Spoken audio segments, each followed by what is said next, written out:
I'm basically a media critic on my YouTube channel. I also do Twitch and D Live and stuff like that, but mostly YouTube. And I don't know. I mostly just mock the media, call them out when they're obviously like gaslighting, and try to throw in some comedy here and there and make compilations. That's basically it. So yeah, I'm happy to be here and looking forward to getting into it with you guys. It should be interesting. Happy to finally have you on. Next, I'm going to throw it over to Brenton. How you doing? Hey, doing great. So for those of you who don't know me, my name is Brenton Lengel. I am a playwright, poet. I'm the Ringo-nominated comic creator of Snow White Zombie Apocalypse. The second issue I've been informed the printers have printed it and they're shipping it out. So for those of you who backed it on Kickstarter, awesome. Yeah, I am a former activist with Occupy Wall Street. On my YouTube channel, I do a bunch of live debates, and I talk about philosophy, anarchism, Buddhism. As far as like my political views, I don't consider myself left or right, though my views tend to line up more with the left than the right these days. I would say just call me a classicist or You seem to be breaking up a little bit, Brenton. Is it okay if I get back to you? As far as Brenton, Brenton? we're gonna have to mute him for now and get back to him in a little bit. If somebody could, if you could message him and help him get those audio problems resolved, that'd be wonderful. Next, I'm gonna throw it over to Polar. Hello, everyone. My name is Polar. I'm a high schooler. I like to do debates online. This is literally what I do with my free time because I have no friends, and I'm here. I'm here to have some fun. Yeah, go follow me at twitch.tv/POLARSWORLD. Wow, I had no idea you were a high schooler. I have to say, sorry, I know not supposed to jump in, but that's impressive given the discussions that I've had with you. I had respect for you, and it's gone up even further knowing that you're only in high school. Vadim, you're now going We to got go, virtue here, guys. You're gonna go into the Iron Maiden for interrupting somebody else. That's Okay, disgusting. I promise I won't do it again. Yeah, you're gonna go into the Iron Maiden, gonna be tortured in front of the I front thought of the if it was peasants. nice, it would be okay, but all right. Kind That's the end of that. Well, number one, this is a debate panel. Niceness is also banned. Okay. You cannot find understanding. This is just to make me money. Next, we're gonna throw it over to IPA. Yes, Polar, on that note, since it is my turn to talk. Yeah, yes, you are absolutely one of the most intelligent 17-year-olds I've ever fucking met. So that said, I'm IPA a lot, or IP a lot, depending which way you want to read that. I do D&D on Mondays with Mr. Tiberius, SuspectSushi, Endernax, Red Grey Blues, and Spectre of Cynicalism. So we do that on Monday nights. I have a background. My background primarily is in psychology and family therapy. I went to grad school for family therapy. So when it comes to psychology topics, that's kind of my wheelhouse. My wife and I do marriage advice on Wednesdays as well. We've been married for 13 years, together for 17 years. I apologize. I am not as snarky or entertaining as Wake the Beast, but I am here to take his place for this first topic. I'm a libertarian, somewhere between classically liberal and minarchist. Really, I'm just here to make fun of both sides. Wonderful. I'm happy to have you here. And again, Wake the Beast will be here in about 1 hour. And I really appreciating you coming in to fill in for him last second like that. I can't Not a wait problem. to just have you on a future show for the full episode. Okay. Appreciate you having me. Awesome. Let me go over the rules quick because there are some rules in here. We are not an open server with no rules. This is a Burns Tatership, and if you don't like it, then I will throw you out the window. Okay. So let's start with the first rule. No adding other people in chat. And what I mean by that specifically is other panel hosts. So if you want to debate somebody on a point, you can't just put at Polar's World, your point was dumb, go back to high school and learn some more, right? You can't do that. I'm sorry. You're not allowed to do that. But you can respond to chatters who ask you a question. You are allowed to do that while you're waiting for the next turn to speak. Number two, let's say there's a situation where you feel like you want to get involved, but everybody's talking, you can't get in there. Raise your hand. I will write your name down, and at some point, I will make sure the conversation gets to you eventually, or I'll try my damnedest to do so. Third rule, there will be, on every topic, there will be an intro period and an outro period. And this is a period where everybody gets at least 1 minute to say their statement on what they think about a topic at the beginning and at the end of it, where nobody can interrupt you, and if somebody does interrupt you, they get muted or penalized. And I'm very, very heavy about this rule because I want to make sure everybody at least has a minimum amount of time to respond and talk if they're not very good at jumping into conversation. Last rule, this is a lot of people on this panel, so there's going to be a lot of times where you want to talk, but somebody else wants to talk at the same time. I'm going to ask everybody to be as polite as possible when it comes to letting other people talk and giving people who haven't had chances to talk to step forward and talk. I'm only one man, so I can only do so much. Thankfully, I have a co-moderator who's going to help me out. And I'm going to ask you to that if I speak up and I start talking because I'm trying to say, hey, don't interrupt this person as much as you're doing. Interruptions are allowed, but you got to keep them kind of moderated to, like, you have to interrupt because you feel like you just have to. But if you interrupt too much, I will jump in and I will say, hey, we got to let this person talk. And anytime I'm talking, everybody shuts up, because the only reason I'm going to get involved is to ask either a clarifying question, number one, or number two, to help somebody speak up who hasn't had an opportunity to speak up. Okay, these are all the rules. If there's any things you need to get clarified, just DM me and I will answer any questions you've got. If there is a question right now about moderation, though, you're free to ask. Real quick, just want to say Brenton is back. So yeah. Wonderful. It should work. Oh, one last thing. Nothing TOS, right? There are certain things that are TOS and Twitch does not allow. If you do that on my platform, of course that can get me banned from the platform. So anything TOS, you'll instantly get kicked from the show. Okay, that's all the rules. We're going to go straight into the first topic. And this will be intro period, so no interrupting anybody else as this topic is talked about for intros. Number one. Does the media have a left-wing bias? And are Trump's attacks on it fair? I'll repeat it one more time for the people in the back. Does the media have a left-wing bias? And are Trump's attacks on it fair? I'm going to start, as always, in the left-hand corner with, hey, it's Vadim. You have 1 minute. Okay, I'm just going to briefly say that I think that the media is. I had so much planned, and I realize I can say a small amount in a small time. That the media is not actually as left-wing as people think. I'm going to elaborate on that later. I'm just going to go to the Trump question. 95% more of the time, 95% or more of the time, are the attacks on him fair? Absolutely. Or rather, are his attacks fair? No, absolutely not. We're talking about a president who has the uncanny knack to literally lie 3 or 4 times in a sentence. This man's lies are legendary. Everything from busloads of illegals or committing voter fraud to windmills cause cancer. I could go on and on. There's way crazier stuff than that. So of course the media is going to call him out on these things. He's very much an enemy of the free press. He's made numerous incendiary comments about it. I'm no big fan of mainstream or mainstream media, but he's said that the rights. I'm sorry, I'm losing. See, I have notes here. He's talked about opening up libel laws. He has tried to have his former chief of staff look into how they could do that.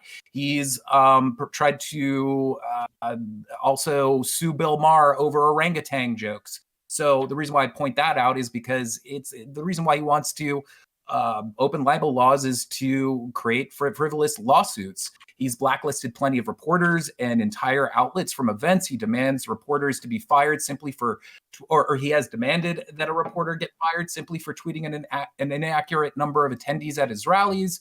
I'll just end by saying, he's the alternative facts president. It's dangerous. It's the reason why batshit QAnon conspiracy doofuses continue to take hold within the conservative party. And, his whole tactic with attacking the media is just to obfuscate the truth, to take pressure and just worthwhile criticism off of him. He's the fake news president, and it's done tremendous damage. Okay, next I'm going to throw it over to SuspectSushi. I didn't expect to be called so quickly. All right, hold on. Let me just fix my camera here. Dylan, I'm sorry for what I'm about to do.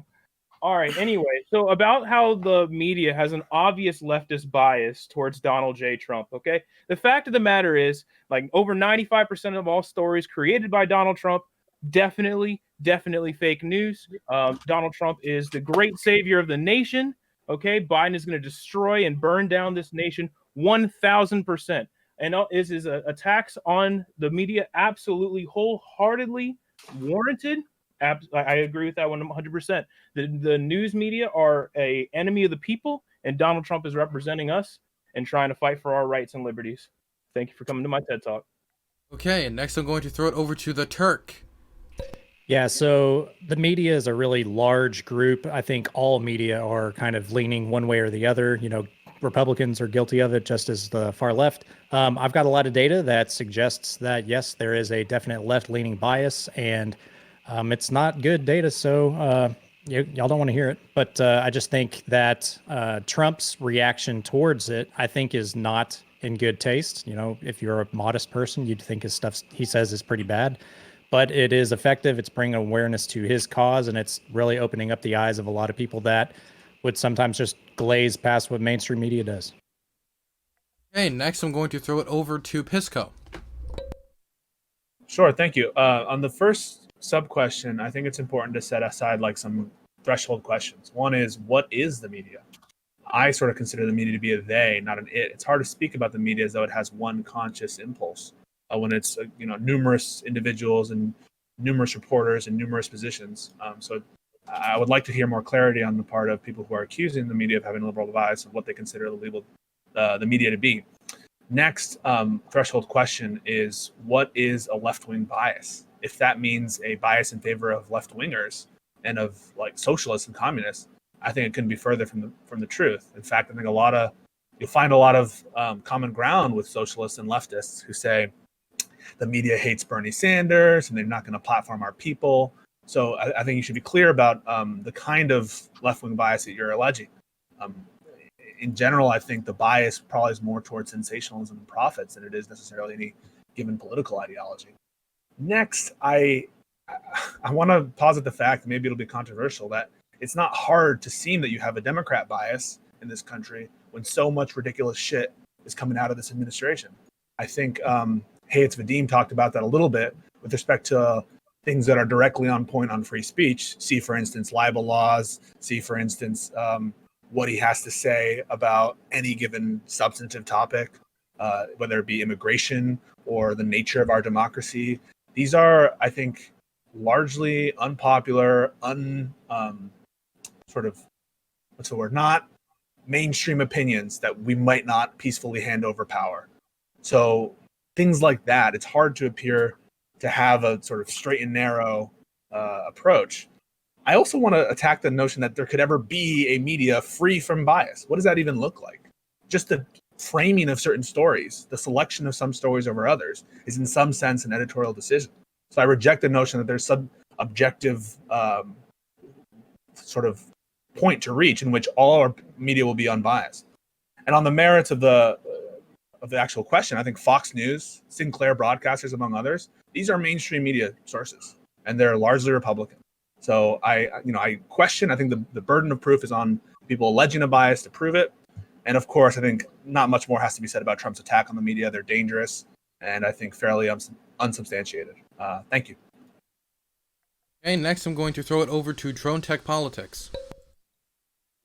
Okay, can you guys hear me? So there's a lot of smart people here. You guys are intimidating, but I'll do my best here, especially since I'm the media guy. There's a lot to respond to here too. I definitely think I agree with a lot of you that say that it's kind of hard to quantify what the media is. When I talk about it, I'm talking about network and cable news media, and Hollywood too, to some extent. But I mean, that definitely leans Democrat bias. I don't know about left wing. I think that the media uses the left, the far left, the communists, the socialists, and all these guys, especially more recently with, Antifa, and these are a whole separate debates, but BLM and all this, running cover for them as I see it, and holding them to standards that they don't hold the other side to. And there's a long history of this, long pattern of it going back to really the Clinton years. I think, you can go back to George W. Bush the first and kind of track it, but there's a definite bias there. There's tons of studies, lots of data. As far as I just kind of want to address a couple things here. How much time do I have? You've got I let people go over a little bit. I'll give you like a minute 30. Okay, so the claim that it's for profits, I don't necessarily buy that because, and you're right that there's definitely right-leaning Republican media out there, more of it now than there has been in the past, as far as like OAN and stuff, which I don't really watch any of it, but those are the ones that are doing really well. If these other ones wanted to really compete with Fox, they would just take on the mantra. But I agree that both sides are doing it. As far as rationalizing media bias, saying, oh, it's because Trump's so crazy. Well, Trump's kind of a result of this stuff building up over a long time. And so, the media, now all you're doing is going, oh, well. Dronetek, you're having audio problems. You're really breaking up. It's being attacked by drones. Second. That's it. It's the media. Yeah. If you want drone, I'll go to somebody else and then come back to you. Is that okay? Okay. Brenton, come to me now. Don't break up. Yeah, so I don't know how much you guys heard before, but I'm a former activist with Occupy Wall Street, and I can tell you beyond the shadow of a doubt that the media does not have a leftist bias. In fact, before Mayor Bloomberg sent his stormtroopers in to clear Zuccotti Park and sent out like freaking police helicopters in the air to prevent coverage from the air, he reached out to the head of the New York Times, the liberal New York Times, and it got the assurance that they would take his side in this before he acted. That is on record. Similarly, we can only see the media's response to Bernie Sanders.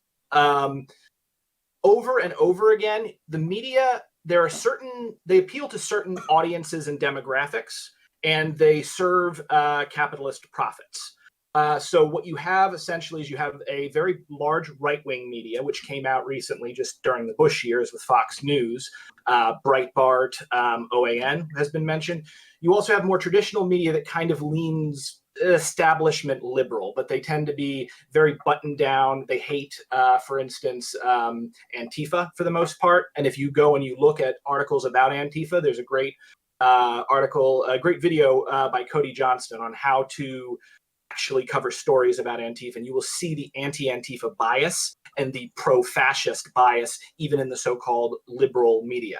So I would say overall, when you've got Chris Hayes freaking out and thinking that there's going to be French Revolution socialist style executions in Central Park if freaking Bernie Sanders wins the president, Bernie Sanders, who would be a centrist in any other country in Europe, suddenly he's going to bring the revolution. It's absolutely ridiculous. And it's a lie that the conservatives constantly put out because people in this position, especially if they're more fascist inclined in their thinking, tend to project. That is a documented part of fascist psychology. And a lot of these people are founded by oil billionaires. You've got stuff like PragerU. You've got stuff like Ben Shapiro. You've got classically Abby being forced on everyone on YouTube because of millions of dollars of oil money that have been pushed into that. So is the media left-wing? The only left-leaning sources that you can really find in the media is maybe The Intercept and maybe Democracy Now! That's about it. And both of those are pretty mild. And then, if we want to say, are Trump's attacks on the media fair? I mean, Trump is a monster, so I don't care if his attacks on the media are fair. I would say overall that he should be brought down by any means necessary. Let me preface that, by any means both just and necessary. Okay, I'm going to wrap it up and throw it over to Dronetek. Right. Thank you. Can you guys hear me okay now? I'll be Sounds quick. like So pretty much all the anchors in the mainstream media, minus Fox, are former Democrat politicians. You guys are right about the attacks on Bernie, but I mean, and it's funny when they were attacking Bernie for promoting Fidel Castro's literacy program. Several people in the media had done that when Fidel Castro died. So there are lots of far left wingers in the media that don't necessarily, they attack Bernie Sanders because they don't see that as the quickest way to their political agenda. But I mean, that's definitely ultimately what they want. I mean, they maybe Bernie's just not the candidate. I got some bad news You're for you. breaking up You're breaking up again. again. Yeah, I don't know what's going on, man. I'm gonna go to Polar. I'm gonna go to IPA, and we'll come back to you one more time. We'll see what happens. Okay. Okay. Throw it over to Polar. I think when we talk about the media, it is really interesting to hear what people mean. Is it the fact that there are a lot of leftists or left-leaning people in media? Is it the stories that they put out? Is it the content that they create? I think that's a very interesting distinction, and we can go down that road and actually see what's going on, right? We have platforms and media platforms like radio, heavily conservative, YouTube, which is getting even more and more conservative, but we do have some left-leaning people on now, and even even generalized news. It's not as left as most people think, and I'd love to go into that. But I think what's really funny is that there's a lot of irony when it comes to Trump criticizing the media, right? Because a major right-wing critique of media, and like this is a thing with all types of like media, is that people will always be like, you should get your news from multiple places. You should do this, this, and this. But then when Trump criticizes the media, most people don't realize that indirectly, he's now the source of the majority of a lot of people's news. So what he says goes. And there's a lot of harm in that. We saw that in the past year with coronavirus. People are more and more skeptical of the news due to his attacks. And as a result, we have so much misinformation. People are... especially after I don't care. Especially after that inject bleach quote. Okay, that was really cringe. I have to be honest. He didn't say that. Well, inherently. No interruption. No interruption is allowed. But even if he did directly say that, that's really important. The effect that it had on the people is what matters. It's not the words that he individually says, but the effect that it has on the individuals and people in society. Some individuals called.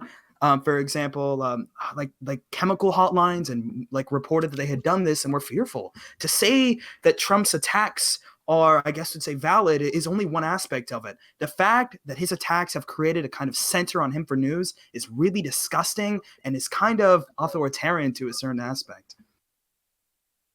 I'm going to give it to IPA, and then I'm going to give Dronetek one more time afterwards to see if I can get him an intro statement. And then we're going to go straight into it. So, IPA, your turn. All right. So even in my opening statement, I'm going to be the dirty centrist and attack both sides immediately. According to Pew Research, 73% of the population that they polled, which Pew Research is known for doing pretty unbiased research, says that they agree that the media should be acting as watchdogs. However, they did note how harshly that the people polled view how the media is portraying both the left and the right, depended greatly upon their news sources and their political leanings. And I have that study up, and we can certainly talk about it if people want to see that. But so just keep that in mind as we're having this discussion. Where people get their news from and what their political leanings are greatly going to shade this conversation, even according to their research. So, does the media have a bias? Yes, but I don't think it's specifically just the left side. It's absolutely both sides, like a couple of people have mentioned. But I expect that's going to happen when you have like 8 companies that control all of the media in this entire country, right? In the 1950s, it was more like 50 companies. Okay, now it's like 8. So yeah, I guess I'm not real shocked by that at all. So are Trump's attacks warranted on the media? On principle, yes. When you get things wrong and you mischaracterize the president, yes, absolutely, he has a right to respond to those things. Is he responding in even more absurd and outlandish things sometimes? Yes, he absolutely is. So, okay, now I'm going to bring it back to Dronetek for one more shot at that intro statement. One more shot. I apologize to everybody. I know everybody wants to get in here. I just want to say one more thing.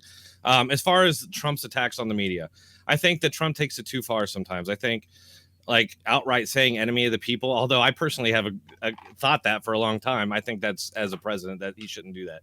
But our media is deeply corrupt. And I think Trump is right to call them out. And I think I've stopped, I watch it for my channel, but that's it. I used to hate watch it and enjoy it to some degree. Fox News, I'd watch CNN, all of it. But it's poison, obviously. And so I think Trump's attacks are right. Do I think he goes about the right way? Not necessarily. But I mean, go back to Obama. Now, this isn't a whataboutism, but Obama kind of set the stage for attacking media. The media was largely in the tank for him. I went through the Bush years, and they, especially after the Iraq War, they were very anti-Bush. And then literally the day that Obama was elected, they're very pro-Obama and spinning everything positively for Obama. And he went after Fox hard. He got Anita Dunn in there, and they had the war on Fox. And there's a lot more involved in that. You all probably know about it. But so, that you guys love that guy. So, I mean, he started all this. And so that's pretty much Obama. Okay. Yeah, So, I mean, we probably agree on more of this than you think, but I definitely think, and we can. I'm looking forward to going around on this, but it's definitely got a Democrat Party bias. I mean, they are basically the Joe Biden campaign at this point, and that's my closing. Okay, now it is free and open dialogue. You may engage freely. Just try to be productive. What do you mean Obama started it all? What does that mean? Well, he started making attacks on the media more like mainstream. There had been attacks on the media. There have been for a long time, but he brought Anita Dunn into the White House, and they literally called it the war on Fox News. Okay, so and she would go out regularly and say, "Oh, they're the arm of the Republican Party, and they're just lying, and they're propaganda." They are. I mean, Okay, they but- are the Okay, but the network she's on. They are Okay, but the not network only she's an on is arm. doing it for the Democrat Party. They're not only an arm of the Republican Party, but they're basically like a propaganda machine for the Republican Party.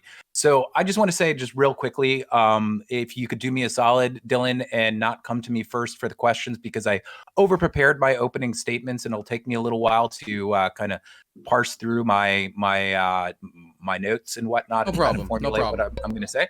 But I'll just hop in and say real quickly that I think that in a superficial sense, there are certain ways that the overwhelming majority of what people think of as the mainstream media is, in a superficial sense, left wing. But I'd argue that it's far more centrist in many other ways than most conservatives admit or recognize. For instance, because they are desperate for conservative viewers, and this manifests itself in so many different ways. For instance, most of the time, if CNN or MSNBC is hosting a climate change discussion, they're going to have a climatologist up against some climate change denier who has no business being there, because they're just spewing absolute bullshit. Most of these people are also paid by special interests and whatnot. We could get into that, but those motherfuckers, they just have no decent reason to be there because they're peddling absolute BS. And there's other examples of that. The last thing I'll say, just because I want to hand it over to other people, is that, I mean, this has been going on for a very long time. We all remember what occurred during the Iraq War. Most people knew that, or at least most informed people knew, that the weapons of mass destruction thing was all a smokescreen, that it was largely bullshit. And there were some key people in the media who kind of spoke out about it. Some people lost their jobs because they spoke out too much about it, and they should have been kind of sounding the alarm bells on that war. And that just didn't happen. If the media was truly as left-wing as many people would like to say it is, there would have been so much more opposition to the war before it started, and that whole quagmire clusterfuck went into, went ahead. I think I'm hearing feedback from someone, but I think Vadim brings up a really good point when it comes to objectivity versus neutrality. I think a lot of people expect us to have this like whole idea of like both sides in the media, even when one side is completely wrong. That's not a good way to approach, I think, any form of like public interpretation of news, such as like, I don't want to necessarily see like a flat earther versus a round earther on TV and give credibility to both of them as if they're equal standings. That's a really important aspect. Do you think Democrats are just naturally correct?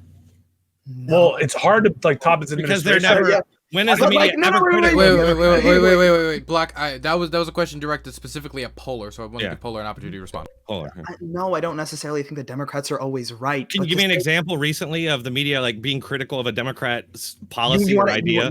You want to give me one? I mean, we already mentioned the media is not a conglomerate. Would you like to? You said that you watch a lot of news. Would you like to give me one? No, there is none. There's not a single example that I can think of. Fox News is the media. No, I don't watch Fox. I watch more. I don't watch Fox. We already mentioned my channel. I don't watch Fox. Fox News is the media. They're heavily critical of Democrats. Right. I am totally. Right. I am not arguing about Fox. They're just as corrupt. I'm not. That's not my argument. I think I can answer your question, Dronetek. I mean, if you're very specific question though, very specific. Well, name one single policy or scandal or anything that the media was critical of Democrats on. The media was extremely critical of a whole number of policies that Bernie Sanders put forward, far more than anyone AOC as well. Media What loves about, AOC. what about Bill Clinton? No. They love talking about AOC. They love kind of like making her part of the conversation. They don't. But no one's going necessarily love against her, AOC her and policies. her policies. No What- the Democrats are Democrat- going against it. Are you out of your mind? No, there are a lot of So Democrats. what media No, outlets Just like are fight off against a the Green New Democratic Deal? challenger. Hey, you know what I like? I What like when, media Nancy- outlet is Hey, against wait, the Green one New at a Deal? one at a time. I was a really big fan of basically, you know how you say like, oh, Donald Trump, you know, he hates the media and he always says everything's fake news or they're out to get him. But I like how no one said a thing when Pelosi said she was set up and it was fake news against her when she went into the hair salon. Yeah. And but like no one condemned that verbiage whatsoever except for like Fox News. You don't even know and what that he's was talking essentially about. it. Or Isn't no, that no, condemned? wait, I think is what what about you're here's another saying. instance? No. Here's another instance. How about when the Hill put out a false story, an outright false, salacious story, where they said Donald Trump's rally, and like I think it was in South Carolina, where nobody was wearing masks, but every single picture took and videos showed that well over 80% of the people there were taking masks. Like they constantly lie. They take pictures and set certain angles and make it look worse on Donald Trump and things of this nature, and it's happening all the time. But no, you're not going to admit that. What about the fact For that everybody, when they did that Hillary for Clinton Occupy was Wall running in Street, too. 2016, they would literally have gyms at like 10% capacity, and they would crowd everybody to the front, get high angles to make it look like it's packed. Constant media bias. It's not a they. Yeah, but they Second of all, did the you can same put thing big to Occupy stars Wall forward. Street to try to make us look like we didn't have as many people as we did, to try to make us look stupid, to try to make us look wrong. You would see constantly, I would see like reporters from mainstream media sites, even stuff that's like very perceived as very far left-leaning, would come to the park and ignore anyone who could say anything reasonable and go straight to the crazy people every single time because they were interested in slandering us. Similarly, with the Occupy Wall Street trial of Cecily McMillan, the only Occupy protester to actually be convicted. I was working on the media team for that thing. What I watched happen was we worked really hard to try to get the Daily Show to cover it, the left-leaning Daily Show. We sent, we reached out to them again and again and again. Finally, they agreed, we're going to cover it. We're going to do some jokes on this story. Now, this is a girl facing 7 years in prison for elbowing a cop with a history of violence in the eye after he grabbed her breast from behind. Didn't even know he was a cop. You know what happened? Oh, the Daily Show covered it. But what they did was they instantly just took the police's side. They said, oh, assaulting a police officer. Yeah, you can't do that. That was Jon Stewart's joke. And he nearly got Cecily put in prison for 7 years for a wayward elbow.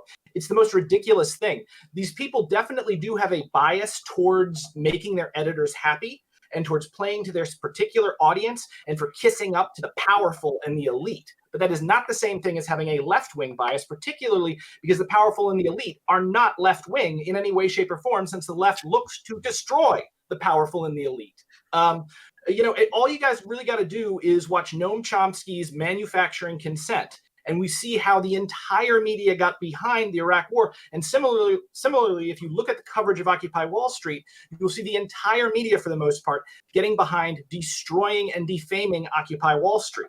And we see it again now with Antifa.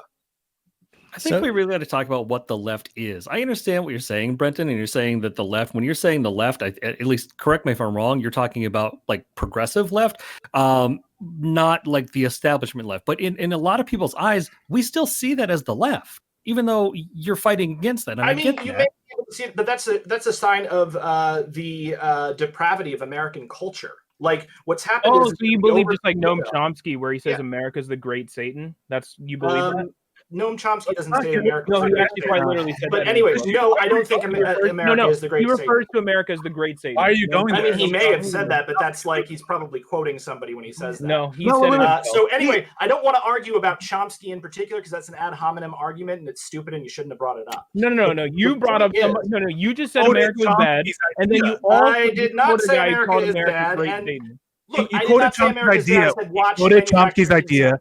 He quoted Chomsky's idea, and then you attacked Chomsky on some other unrelated ground. No. He went directly into a line of attacking America, and I said, "Oh, so you agree with Chomsky saying that America is the great Satan?" Okay. But you don't need to cover for him. Okay. I mean, Suspect. Sorry. For anything, Suspect. I cited a documentary. Suspect. I don't know why I went after Polar for that one. Stop talking, Polar. Suspect. Okay. Okay. So your problem with let me just skip down here with this person you're engaging with right now. Could you be more clear so you can respond clearly? I'm kind of confused a little bit. Who are you talking to? Sushi accused Chomsky of being anti-American, and she's conflating that, I think, with a position that was cited by Brenton, talking about the media and how they convinced people in the right-wing direction. And Sushi, to sort of put down Brenton, is saying, for unrelated purposes, you shouldn't listen to Chomsky. Although I don't agree with Brenton's notion that America is like disturbed. I think that the right-wingers on this panel are wrong about the Democrat bias, too, not just the leftist bias. By the way, I'm just talking about the fact that American perceptions of politics is out of step with the rest of the world. The Overton window has been pulled very far to the right in our country, and it happened because of the destruction of the left during the McCarthyist era due to Cold War era politics. So what happened was that the anarchist movement and the socialist movement and the communist movement were suppressed and destroyed in their entirety, and people's lives were ruined as a result of this. And what happened was that led to things being unbalanced, where we have the far right in America, which is currently in power. Then we have the centrists, and then we have the Democrats, which are essentially, I would say they're slightly more socially progressive, but as far as economics go, they're basically 90s era Republicans. So when I talked about how disturbed American culture is, I just mean that the Overton window is too far in one direction and that you're not seeing the whole picture. So I would consider the left to be anything that challenges the current economic status quo. So I would say Sochdem, like Bernie Sanders, that's about the furthest right-wing center of the left. Yeah, that's not what they're talking Marxists about. They're talking about left-wing, and they're including Democrats. So you have to talk to each other. And yeah, Democrats right. That's what I was trying to clarify. That's what I was trying to clarify. Absolutely right. If you're only talking about our definition of leftism or what that is, then we're not talking to each other. So we need to, I think, be capacious enough to include their definition of left-wing, which I reject that the Democrats are sort of favored in the media. I want to throw it over to Vadim. I mean, Democrats are favored by some media. Give me a second. Drone, you cut out. Drone, I got some bad news for you. Your mic's messing up again. And I got to throw it over to Vadim, who was raising his hand for a I would while. like to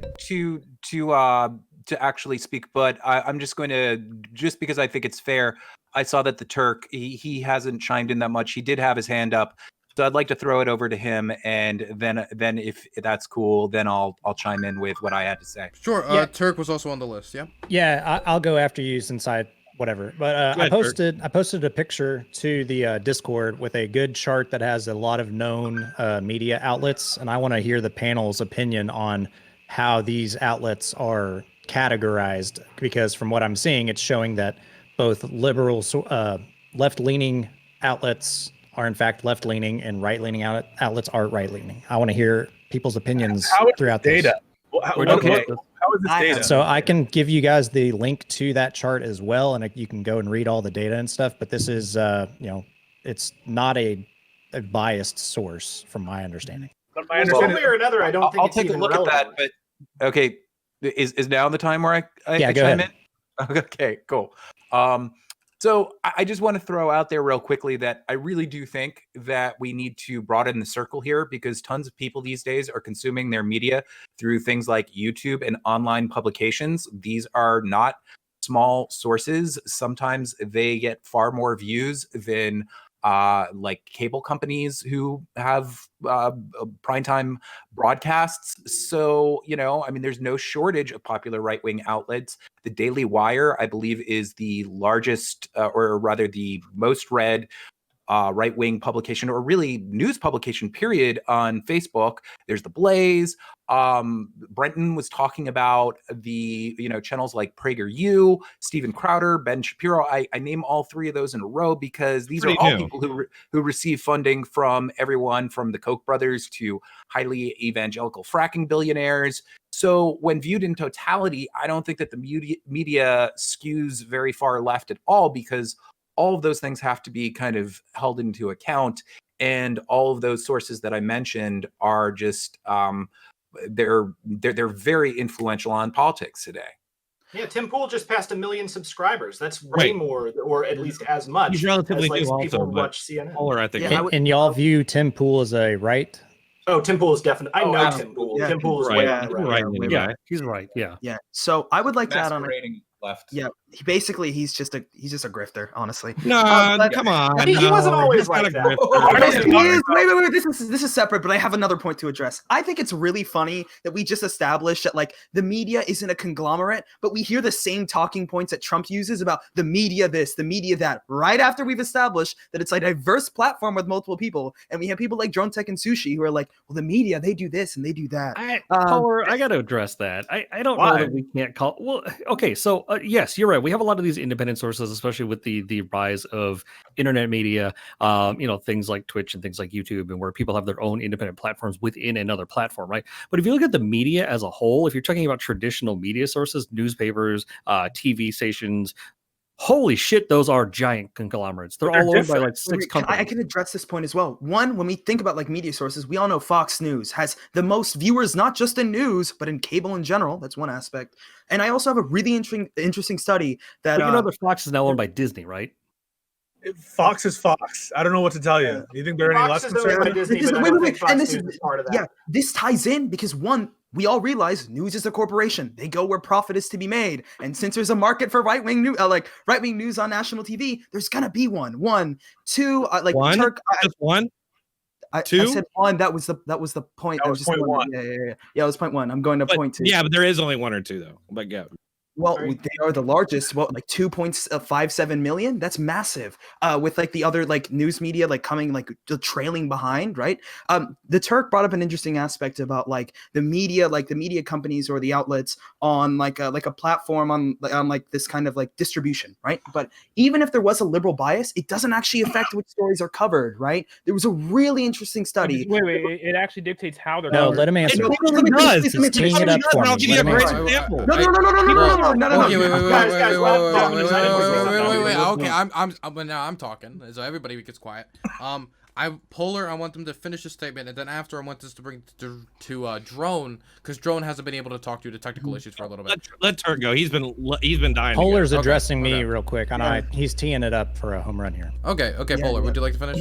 So there was a really interesting study that looked at the individual journalists at these media outlets, right? So even if they were liberal, they did a blind study and submitted over 400 news articles, right? And they all looked at the fact that even though they were liberal, conservative, or with other independently defined political affiliation, they still reported about the same news, like the same types of news. I think that easily demonstrates that even though there may be like this kind of distribution onto where they may be generally, it's not affecting which stories that they covered. And one really important aspect of this as well is this study didn't just include national networks, but local news and state news. That's really important, and we do not take that into effect when we think about national news networks, because a lot of people get their news from like local or like radio news, for example. So can I respond? Sure. So that study is from Science Mag. I actually posted it in the Discord as well. And yes, what they determined was what you said is in fact. But did you actually read the article and how they performed the study? Yeah, I looked at the methodology. Yeah. Okay, cool. So you know that the response rate for this was very, very, very low, especially statistically speaking, for a study of this scale, right? And the questions they were asking were basically, we're going to come up with this not make believe, but like a pretend person that's running for a Senate seat, governor, or whatever, and they like intentionally asked these people to respond back, and they said, "Yeah, I'll cover it," and it's like. That's not like the news that we're talking about here. That's like, yeah, we'll go and report the news. What we're talking about is the bigger picture. And this goes into what Brenton was saying. People want to be selling the views for money and everything. This is not an interesting story. No one cares what like some potential person's going to be running for. But that kind of demonstrates whether it's actually left or right? Specific. And if you even go and look at the data itself, I can actually show you the chart. It's figure 4 here. If you actually, it's not figure 4. Whatever. We can talk about it in the DM. But basically, if you look at it, there is actually slight skews that conservatives will report more on conservative stuff, and both sides of the progressive liberalism will report more on liberal people that are going. Yeah. What was the percentage on that, though? Quick question for the Turk. It's not a percentage thing. It's a trend thing, and that's this entire conversation. Is there a bias in the media? Yes. So we It's need not just the story. It's not just the story, but the spin on that story or the way it's covered. Like a great example of this, and it's not that I want to get into like race and police and stuff, but this is a good example. The media does not report on Breonna Taylor's a great example. So that happens, but there was another big story in Houston where 2 white people were shot and killed by and a no-knock raid that 2 black cops lied to get. So it was an unlawful warrant, and yet you don't hear about that. Now, Wait, I'm not people getting wait, I'm stop not it. getting Stop into it. a whole race Person argument, is but my not point is, politically hold on. significant. You need to stop Finish. there. We gotta let him finish, and then you can. My I'll point throw it over to is you, that Pisco. there is definitely a bias bent in what stories they'll cover to advance a narrative. If they reported both stories, that narrative that they're going with right now might start to crumble. Now that there's more context injected, so they will ignore stories purposely, or if they do cover it, they won't cover it in the same racially kind of hysterical lens that they would otherwise. And that's just an example. Look, I need to weigh in on this really quickly. Excuse me. No. Sure. Throw it over to Pisco. I'll throw it to you after. One is I reject your notion that you have the opinion or the perfect analysis of when something is covered in a hysterical way. I reject that you have the credentials to assign for me or to assign for the people what's hysterical and what's not. Second of all, people cared more about the Breonna Taylor story. If you have a problem with more people covering the Breonna Taylor story, you have a problem with people caring more about that story. So I think that the sort of starting factor is what people care about, and the media will tailor to that. And if people don't care much about your story, they're not going to cover it. So right, if they don't care about it for political reasons, they won't cover it. Yeah, duh. The issue with, I've heard this question a lot. Why doesn't because the cops do kill a ton of white people. So why does the media not cover white people in the way that they cover the murder of black people? It is because there is not a racialized element to the killing of white people by police. And if they You're just assuming it's a racial element. I'm saying there's not a racial element. Oh my God. I'm saying, and if they were to work in what they would have to do. You're just rationalizing it.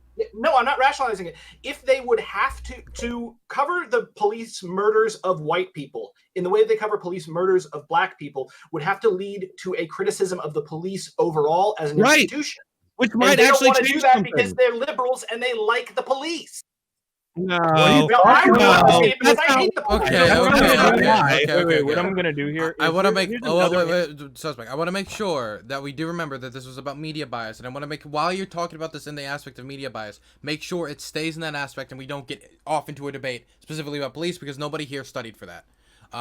Sure, but this relates directly to media bias. The fact is that they're not biased. It's not like they're trying to hide the murders of white people. They absolutely are. Let me tell you. So CBS was tweeting out the other day. CBS and ABC and NBC was tweeting out, and I'll let you go, Turk. They were tweeting out 139 black people killed this year so far, and they had a wall of names. Like nobody. Okay, why were they killed? We don't know. There's all these details that are left out on purpose because it's part of a narrative, right? It can't be comprehensive. They can't just list everything. There's an information. Are you kidding me? Why would you put that out? That is insightful. You have no idea why those people are. Can you link to that? Can you link to that, please? I will. I would I'll like get to it. see it. I'll get it. I know you said you're gonna throw it to Turk, but IPA hasn't talked in a while, so I want to throw the IPA, Vadim, and then Turk, if that's okay. As much as I would like to attack the racial notion there, I'm gonna respect what Dylan wanted to do and not go there. I feel like Dronetek, you're taking this in a really way more nefarious way than I think it needs to be looked at. I feel like there's an obvious motivator here, and it's not racial undertones. It's not, what we're trying to push as a narrative. I'm saying for a political agenda, it's not money. racial, It's what's getting attention. It's what's getting people to watch. It's money. Right, I agree. I'm not saying it's racial necessarily. I'm saying they're using race for a political agenda, and that's why they ignore these stories. What's their political end? What's their political end? Well, ultimately, above all, it's to get Democrats in power. So this helps that along. Because that's what Democrats are out there. It's all to bolster what the Democrats are out there saying. So it's a storyline. It's a storyline. The media is like a wholesale arm of the Democratic Party, correct? Not wholesale, but largely, yeah. I mean, look at ABC News. George Stephanopoulos, former Clinton official. You got at ABC, what's his face? That was also part of the Obama administration. Like, all these anchors are former Democrats. Working. So the fact that they're former Democrats means that they're affiliated in a way that it's an agent relationship. and Well- the media's taking their marching orders from the DNC. Is that I'm your watching opinion? it. I'm sitting there watching No, it they're with my taking own their eyes. marching orders from the companies above ABC. Sorry, So ABC again, like again, go back to what I said in chat. Disney, right? Like it's Disney, Viacom. Let me go back to my thing here. Hang on a second. Give me 2 seconds. Sure. A quick question for the Turk. Sorry. But it's like 6 companies, one of which being Disney that owns ABC, which owns like, so yes, they're it's coming downhill, right? And ultimately, what it is that yes, there's a lot of money involved in that, right? And so yes, they're being told from on high to do these things. I want to throw it over to Vadim, then the Turk, and then Sus, because I saw Sus raise his name too. Okay, I'd like to speak a little more to Donald Trump and the media. I think that he is actually just a threat to freedom of the press in general. I think I absolutely do, and I'll name some facts that I think establish that. One, he said it was to Justin Trudeau. He said it was frankly disgusting the way that the press is able to write whatever they want to write. He threatened to cancel the broadcast licenses of media companies that offer negative coverage of him. He had the White House press secretary, Sarah Huckabee Sanders, call ESPN to fire Jameel Hill for criticizing him. He asked Comey, who was at the time the FBI director, to jail reporters who published classified information, or he asked if that was possible. I guess that's more like in line with what it was. He threatened to pull the credentials of reporters, who write negative stories about him while admitting he considers negative media coverage to be fake. I could go on here. I have a long, extensive list. And he said 91% of the network news about me is fake. It's just this man is in stark opposition to the very spirit of both, I think, free speech. There's other arguments that I can make to that individually, and more importantly, just the freedom of press. But I name both of those things at the same time because they're just kind of inextricably linked. But anyway, you just listed something in the Discord. Can you tell me what this story proves? Well, what it proves is that the media is not interested in details. They want people thinking that black people are being hunted down by police, just shot. Black people are being willy-nilly, just shot. They're not though. They're just shot. They're not. Like they're really. They are being hunted down by police. No, they're not. They're really not. What? You don't know why these? Look. Yes, I do. Look, dude, you don't know why the Trump Justice Department, the Trump Justice Department admitted that in Ferguson, the Ferguson Police Department, which was started as a slave catching organization, used dogs strictly to torture and intimidate only black suspects. Provide that source with the exact words. I would like provide that source with the exact words you just said. Provide that source with the exact words. Look up the. You claim the statement. You provide the source. Okay. I'll find it for you. Let's go. Okay. So I just want to tell you that CBS story. I'm sorry. Okay. So I'm just going back. I just want to get back to the list while he tries to get the source to provide it for the Turk. Turk was actually on the list, and then it was Sus. Turk, do you want to go, or should I throw this Sus first? Yeah, I can go. Okay, cool. So, question for the panel. The whole Breonna Taylor thing was a complete tragedy. I think everybody agrees with that. But what was the type of warrant that was served the night that it happened? I want everyone to respond to this because this goes to the topic tonight. It was. I think it was served as a knock warrant after, right? The allegation. There are disputes about the facts. Is the answer to your question. There's no dispute about the facts. There is a dispute about the facts of how it was executed, right? So the judge. Did you watch the attorney general? Yes, I did. And he said it was a no-knock warrant. Correct. There is no refuting that. It is a fact. So there's refuting how it was executed, right? So there's dispute about the facts on whether they knocked, right? I'm not saying one way or the other, but to answer your question, there's a question. It wasn't racial. It wasn't racial, but the media is making people think it's racial. I don't want to get into that, to the stories of the sort of the instances of those stories. But that goes towards this entire discussion. You're not getting fed facts the right way, and that is framing how people are understanding and interpreting information. There's media outlets. Fox News does it wrong. CNN does it wrong. They are not perpetrating the facts the way they are. That is bias. If you go to the New York Times, they will say things like undisputed that the first shot was by the boyfriend. They give the facts as understood by the special prosecutor and the AG. I think the tail that's wagging the whole dog is public perception. The public thinks that there's the media is giving the public the perception. I don't think it's that way. I think that there's a perception. I can guarantee the public did not watch the Attorney General's remarks about the case. They did. They did. Of course they did. No, they didn't. Of course they did. Pisco, let's talk about Kyle. Let's just briefly pivot to Kyle Rittenhouse, right? Because you and I and a couple other people were on your stream reading the actual charges, right? And we kind of analyzed it, right?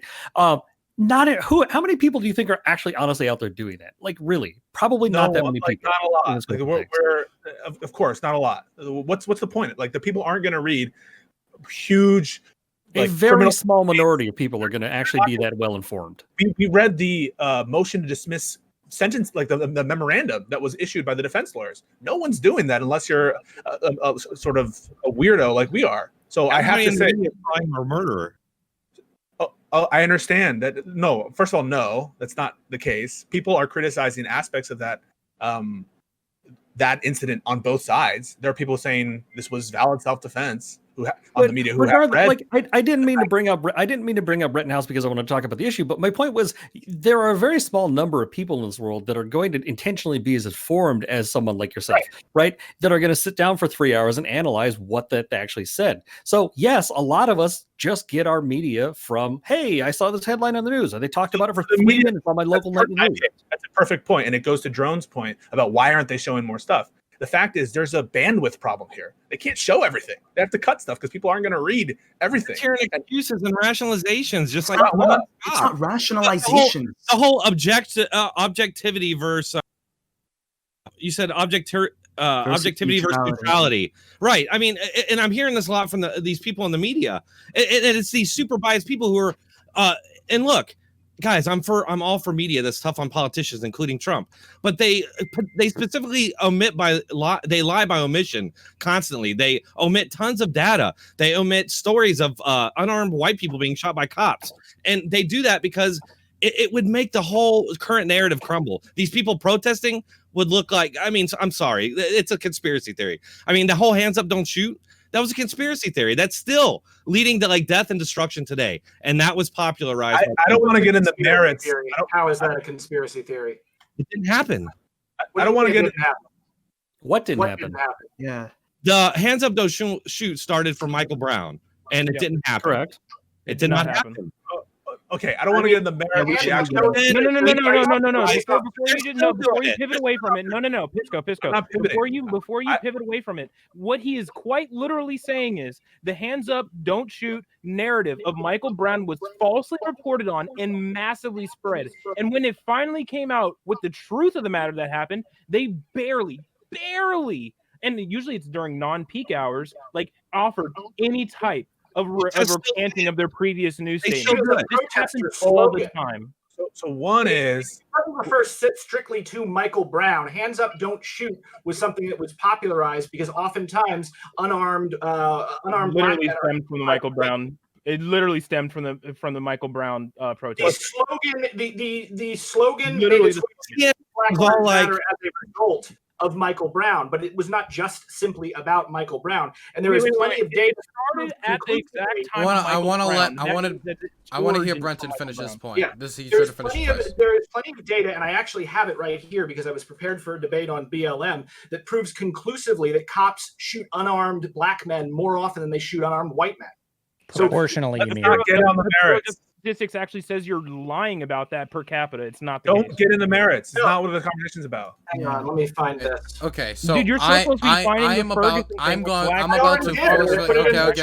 I'm ending it here. Next person who talks. You want me to read off the Ferguson thing directly on here because I sent it. Okay, Brent has been muted. I said if next person to talk is muted, he got muted. Look, okay, I'm forcefully dragging it back to the media. Okay, I understand that this is a topic that should probably be discussed. I specifically chose not to choose these as one of the topics due to the fact that I want to make sure people had plenty of time to research, and I wanted to have specific guests on to talk about that topic. Maybe some of you can come on in the future to talk specifically about Black Lives Matter, and I understand how it is also related to the topic, but I think we're getting way too in the weeds on the specific point when it's specifically about this. In the future, if you want to come on here to talk about this in the future, send me a DM. I will do my best to have anybody who's on here right now to be on that future show. I've done a Black Lives Matter panel that was 100% about Black Lives Matter before. I'm willing to do it again due to recent events.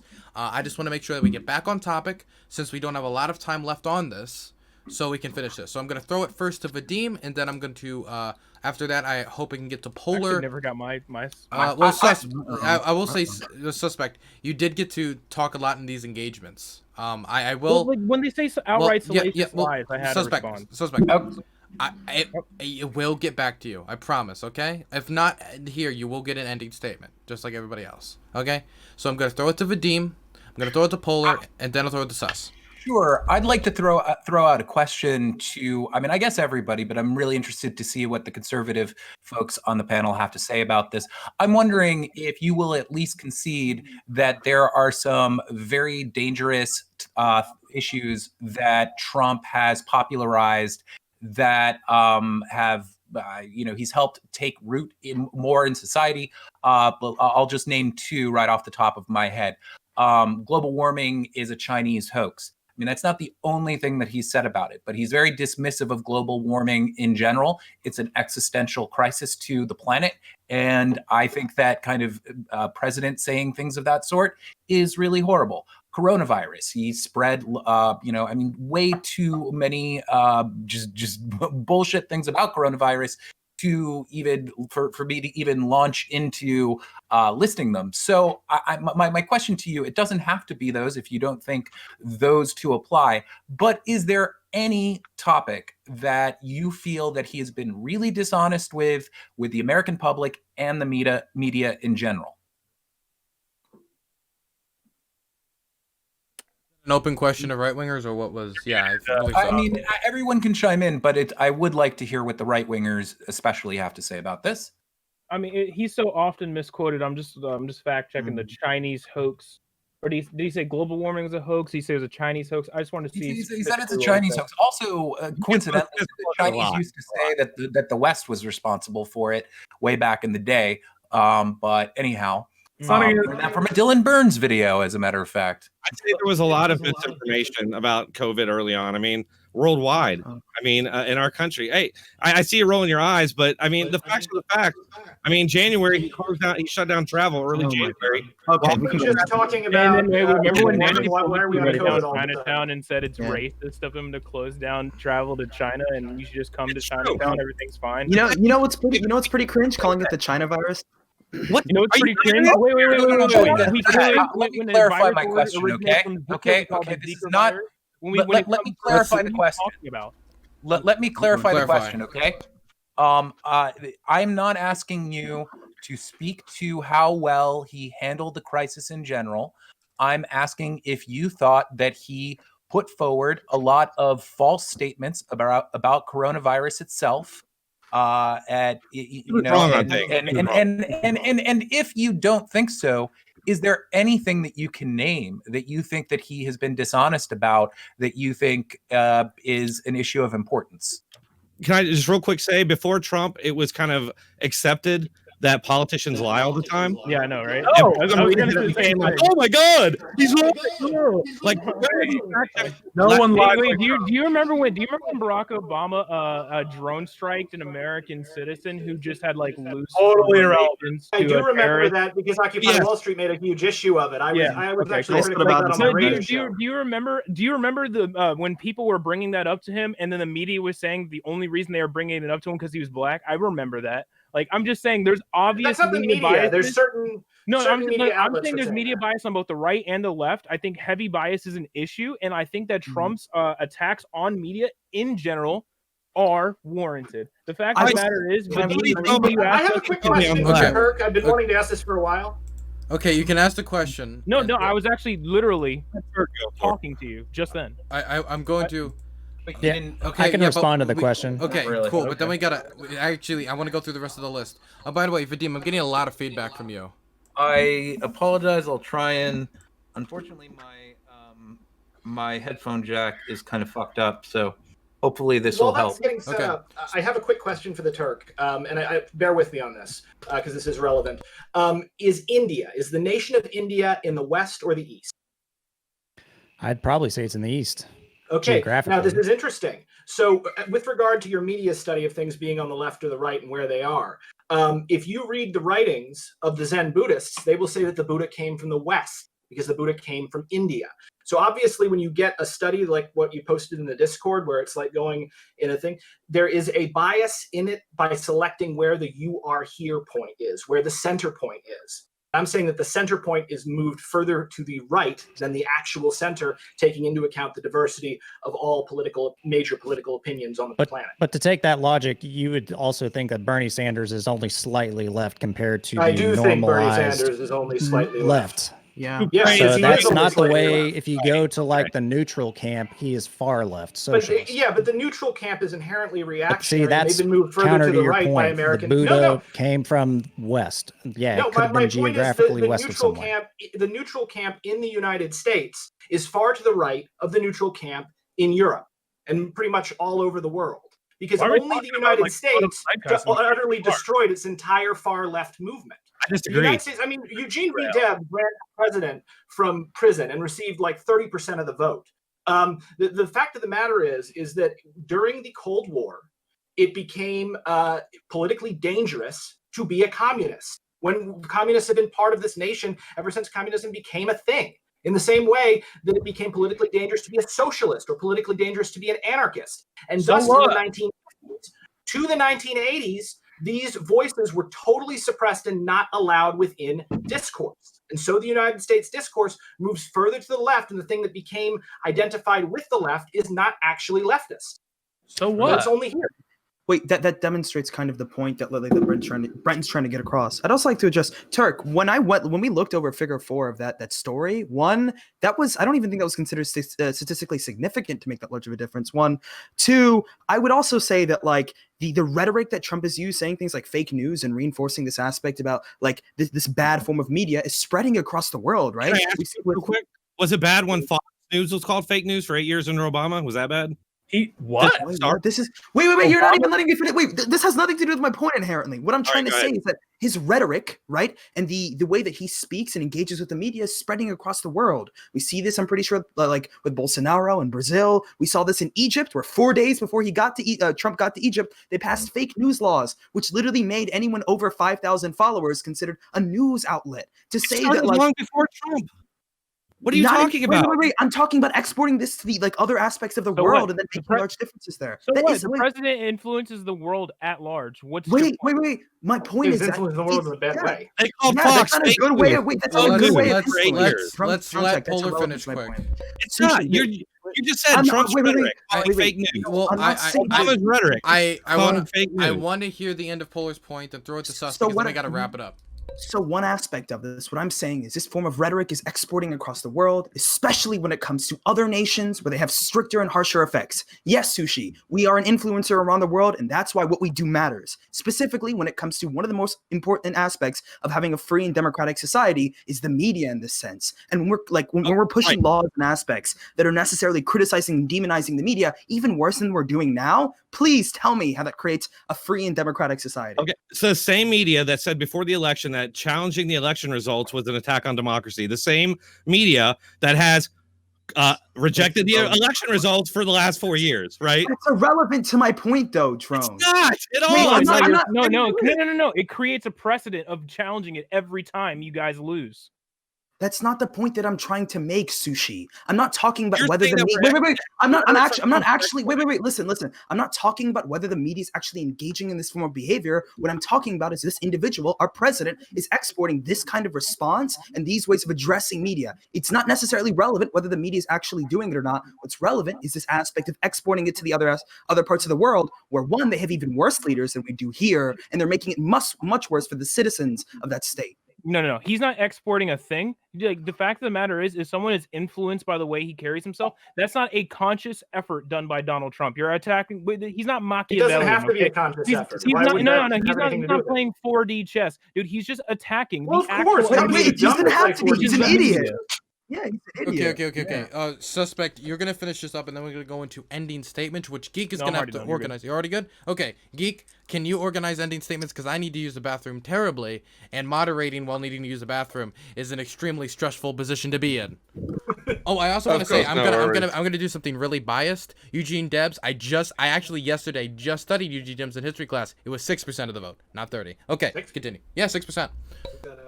It's still pretty impressive, but I thought it was 30. We're gonna do closing statement in the order of webcam. So, hey, it's Vadim. You start.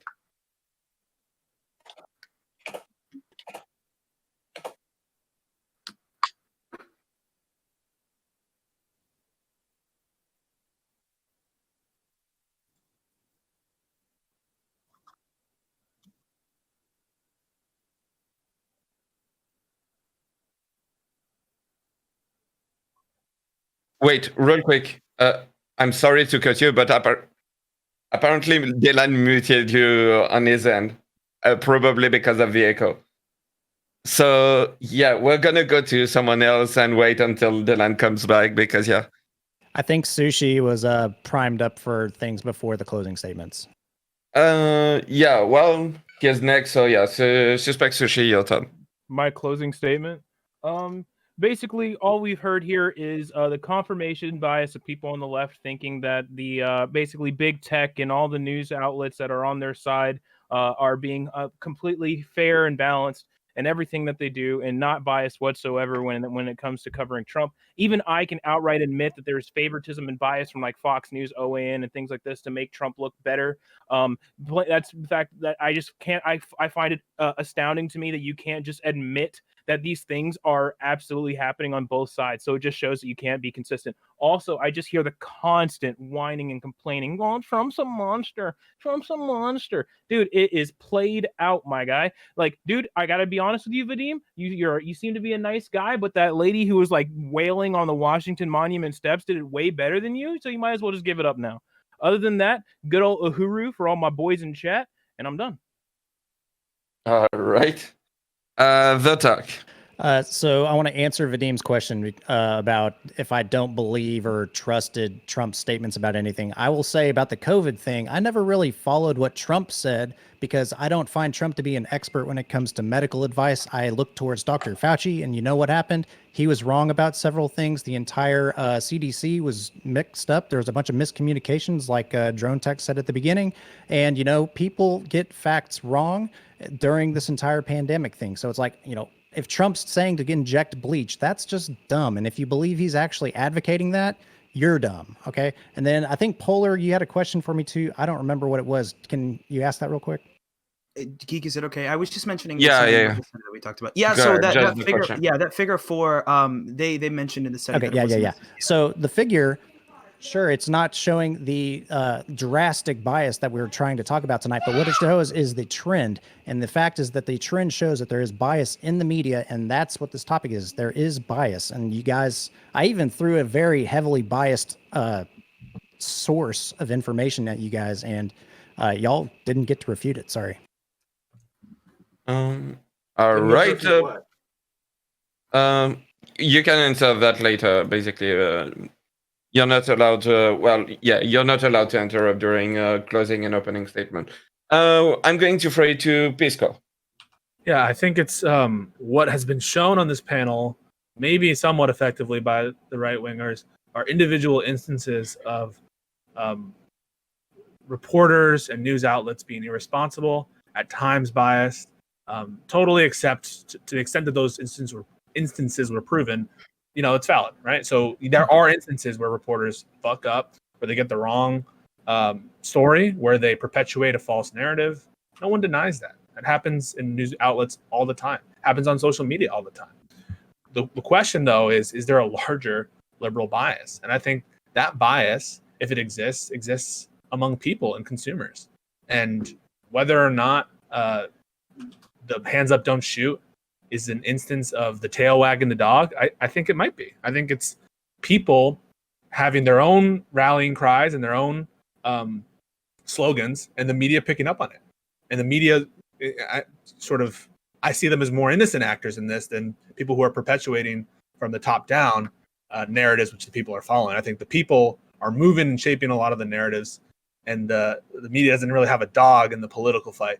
Some individual reporters might, but I think the media is too diverse to be referred to as an it, and I don't think they have a conscious desire for a political end one way or the other. All right. Real quick, I just posted in the chat every source given during this debate in the group. In the future, if you post a source in the group, please post it in the Dylan's chat as well. Dylan, can you unmute Creationist Cat on your end? Basically, because he couldn't give his closing statement. Oh, sorry. Yeah, I had him muted due to the feedback. But yeah, now you can give your closing statement. Yeah, go ahead. Sure. I mean, I'll just briefly speak to SuspectSushi. Sorry, that's a hard name to say. His strawman about my point of view. Yeah, I think that there is a basic media bias that is somewhat superficial. I don't think that it goes much further than kind of advocating for left-wing candidates. And, I mean, I just there are certain ways in which I would definitely say that there happens to be some left-wing bias.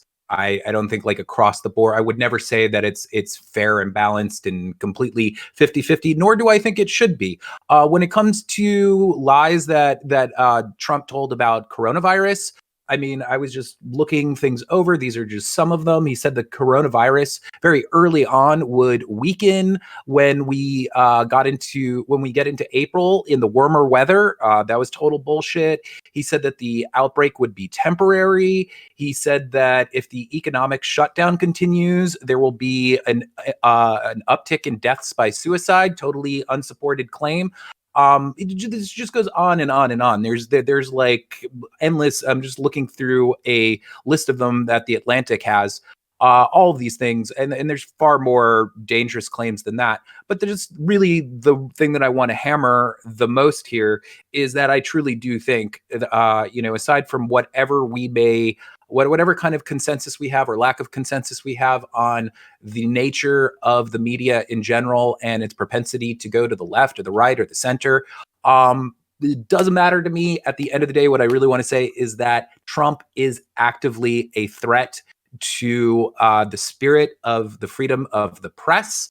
And it's just not just that, but also just scientific facts, and kind of we've seen a further diminishing as a result of him as being president of the intelligence of America and things that's like why I said at the outset that idiotic things like QAnon are taking hold. It's very, very, very, I would say, sparked by Trump himself.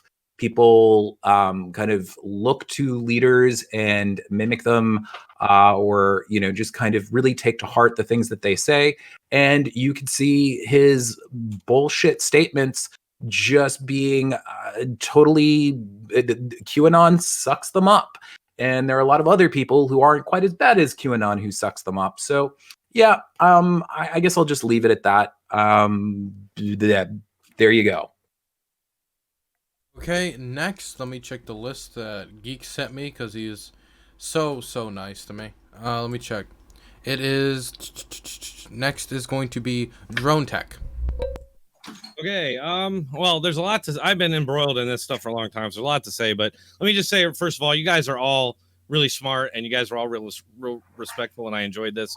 The problem with this debate, it's a hard debate because a lot of it is shaped by people's perspectives, and I'm just as susceptible to that as anybody else. I mean, our perspectives are shaped by the media in a lot of ways. First of all, I think Trump's attacks on the media are legit. I think he does go too far sometimes, but I think that Trump himself is a result of a corrupt media. That people aren't stupid. I mean, if you look at polling going back 20 years, trust in media has been dropping. The only people where it stayed pretty consistent is the Democrats. Everybody else, independents, Republicans, it's been dropping for a long time. So it's not Trump's fault. And when you say like Trump, he's exporting this, I mean, come on. I mean, they were calling Fox News fake news for 8 years.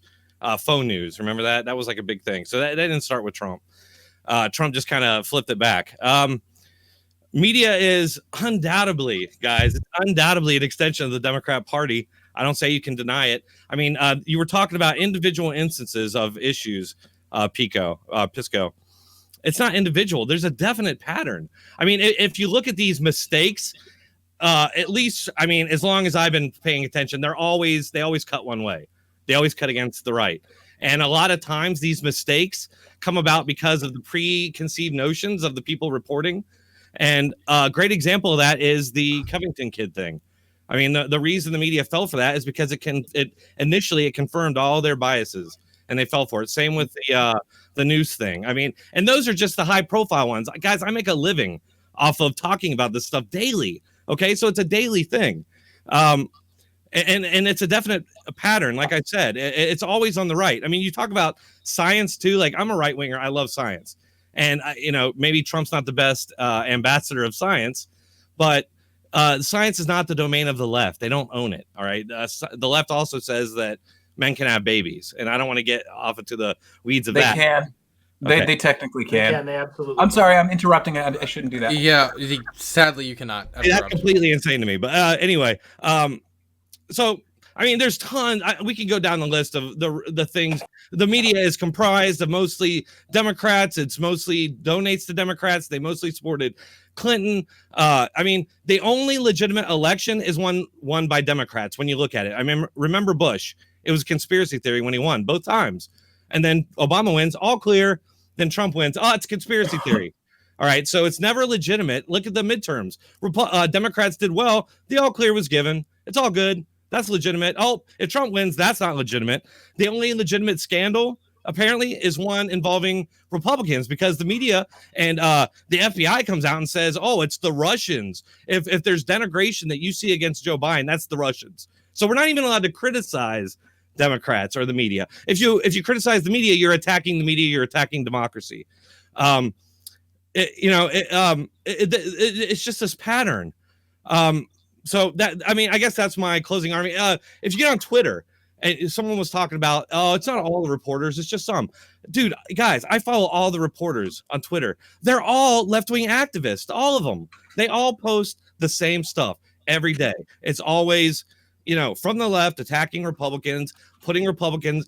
I mean, guys, we can go look at interviews between Republicans and Democrats. Republicans from the mainstream media of Democrats it's always softballs. If they get any criticism at all, it's from the left. Republicans, it's like they're hostile witnesses, being interviewed by the police. So, I mean, and like I said, we could go back and forth on these examples all day, but in my mind, the media is tearing this country apart with their lies by omission, their cherry picking of stories to report and data to present to the public. And when they talk about delegitimizing the election and that it's Trump doing that, guys, that's what they're doing. They're saying that if Trump wins, the only way he can win is if he's cheating. The media has been attacking our election institution from the beginning. They've been saying that the Russian. So all I'm saying is that by their own standards, they're the problem.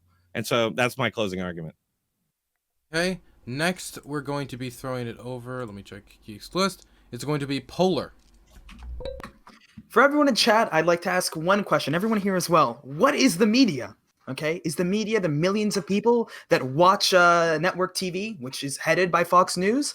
Is the media the 244.5 million Americans who listen to the radio each month? Number two being the most popular aspect of radio being news talk. Is media Facebook, where conservative groups run wild? Is media YouTube, where we have people like Tim Pool who grifts and spread his ideas, right? So even on this panel, we've talked about how the media is a monolith, right? The media does this, the media does that. It's a perfect parrot of Trump's talking points. The media is this, the media is that. But we've already come to this nuanced conclusion that, hey, the media isn't this conglomerate, right? So when we get to figures like Trump, who necessarily devalue what the press is, what media is, this is a harmful aspect to our basic institutions. For example, I think Turk brought this up, but yes, sometimes science is wrong. But when you have people like Trump who purposely just ignore people in his administration that are acknowledging and telling him of what's actually going on, and he chooses just to lay it off and risk almost 100,000 American lives, that's a form of misinformation and distrust that I can't accept. I think this is really harmful. He ignores it, and we see it around the world at this point, right? Like exporting this to a certain extent, even if people like Obama called Fox News fake news, it's not nearly to the extent that Trump has done, and we can see it spreading across the world. Honestly, and I think everyone else here would agree, is I don't want the state, President Trump, or the next president to be the source of news for millions of Americans. Yes, a lot of Americans are stupid. I have to be honest. And that's probably why we shouldn't have a president who spreads misinformation and risks potentially millions of lives. Okay, next I'm going to throw it over to Brenton. Hey guys, thank you very much. And thank you, by the way, for correcting me on the Eugene Debs. It was 6%. I looked that up. Still, that's a ridiculously huge percentage. That's more than Gary Johnson got in the last vote, and that was with two historically unliked candidates going up against him. So a huge advantage for third parties there. 910,000 people voted for him. So my point is that it was sizable, but I'm sorry I got the actual numbers wrong. Now, as far as the media itself, I think it's absolutely ridiculous to say that that it has a liberal bias. Fox News is still the media, the most watched network. Tucker Carlson is the most watched cable news show of all time. So to say that the media has this left-wing bias is to ignore literally 100% of the right-wing sources. And finally, I think what I'll just end with is I wanted to say how ridiculous it is to accuse the people on the left here, including myself, of not holding the liberal media to account when they lie. I began this stream by talking about Michael Bloomberg, the liberal candidate for president, like one of the liberal candidates for president this last time around, getting the okay from the head of the New York Times that he would take his side no matter what when he raided Zuccotti Park. And again, we had, I believe it was Chris Matthews, freaking out that he was going to be beheaded by Bernie Sanders. So objectively, like, the media has a number of biases, and oftentimes reporters are trying to sell you a specific narrative for any number of reasons. But the idea that this is a left-wing narrative and must be countered by right-wing bias is just a piece of propaganda that the right-wingers use to get people to ignore sources that don't agree with them and accept sources that already agree with them. I said earlier that projection is a product of a fascist mindset. And, you know, that's what I'm hearing when I hear accusations that we have not held the liberal media to task. We absolutely have. But, you know, you noticed here that the conservatives would not hold the conservative media to task, and would not hold Donald Trump to task when asked. None of them could answer that. I'm speaking now. You get to speak later. So anyway, in summation, I think that the media is absolutely biased, but it is biased in many different ways.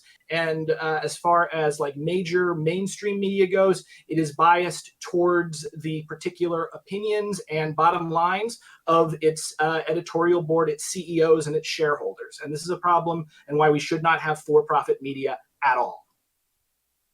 Okay, let me check the list to see who's next. Next, it would be IPA. This will be your, not only your ending statement, but also your time to drop all your links and profile, because the beast has arrived, per se. Yes, I will exit and leave you guys to, or leave you all to a much more charismatic and funny person who has a way sexier voice than I do. P.S. Whoever's talking, there's Drone, like your mic is there once again. Your mic is you know what? Clintons have got involved. That's what's going on. But IPA. It's channeling boomer energy. It's the media. They're getting it's, you know what it is. It's Comcast who controls, you know, all of our internets, right? But the media has a responsibility to act as a watchdog. I 100% agree with that notion. It's important to not only the American people, but just the country in general, politics, right? that responsibility should be to call out when there are untruths or mistruths or anything like that. It should not be, however, to just counteract. It's not a scale, right? It's not say, oh, Trump said something really idiotic, let's say something else to weigh that, to counteract that, right? It should be to correct and tell the truth. Is there a liberal bias in the media right now? I don't know, because there's also a Republican bias, as a lot of people have pointed out, right? Is the liberal bias maybe a little bit louder these days? Yeah, probably, because again, they're trying to just counterbalance that weight, right? Of all of the, frankly, asinine things that Trump has said.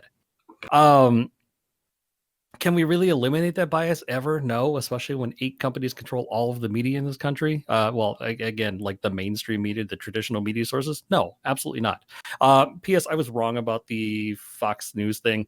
The Fox News Corporation formed after Disney acquired Fox itself. It kind of broke off from it. So I stand corrected on that. So, and no, I don't think any of this bias is really as nefarious as some people are suggesting, to say, oh, they're covering up white deaths. No, they're just telling stories that get people to tune in, to watch their ads, to click on their links. And that's where the money goes, right? So yeah, does it exist? Yes. Is it maybe a little louder from the left? Yes. But it exists on both sides. Okay.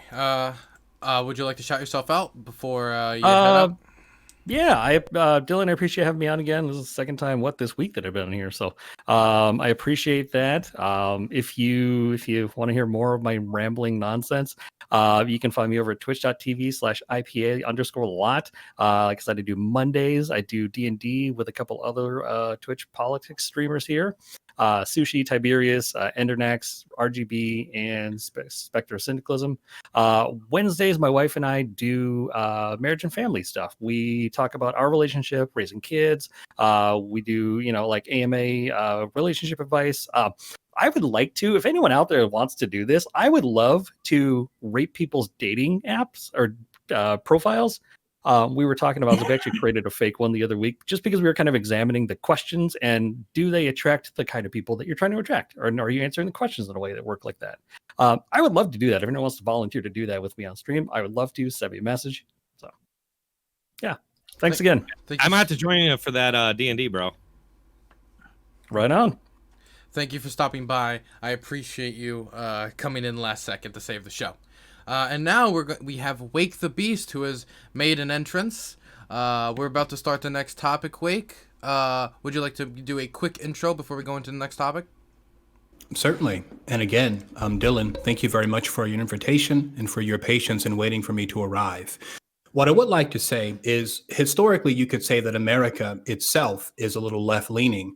Let's not forget that this is a country that was founded on the flames of rebellion.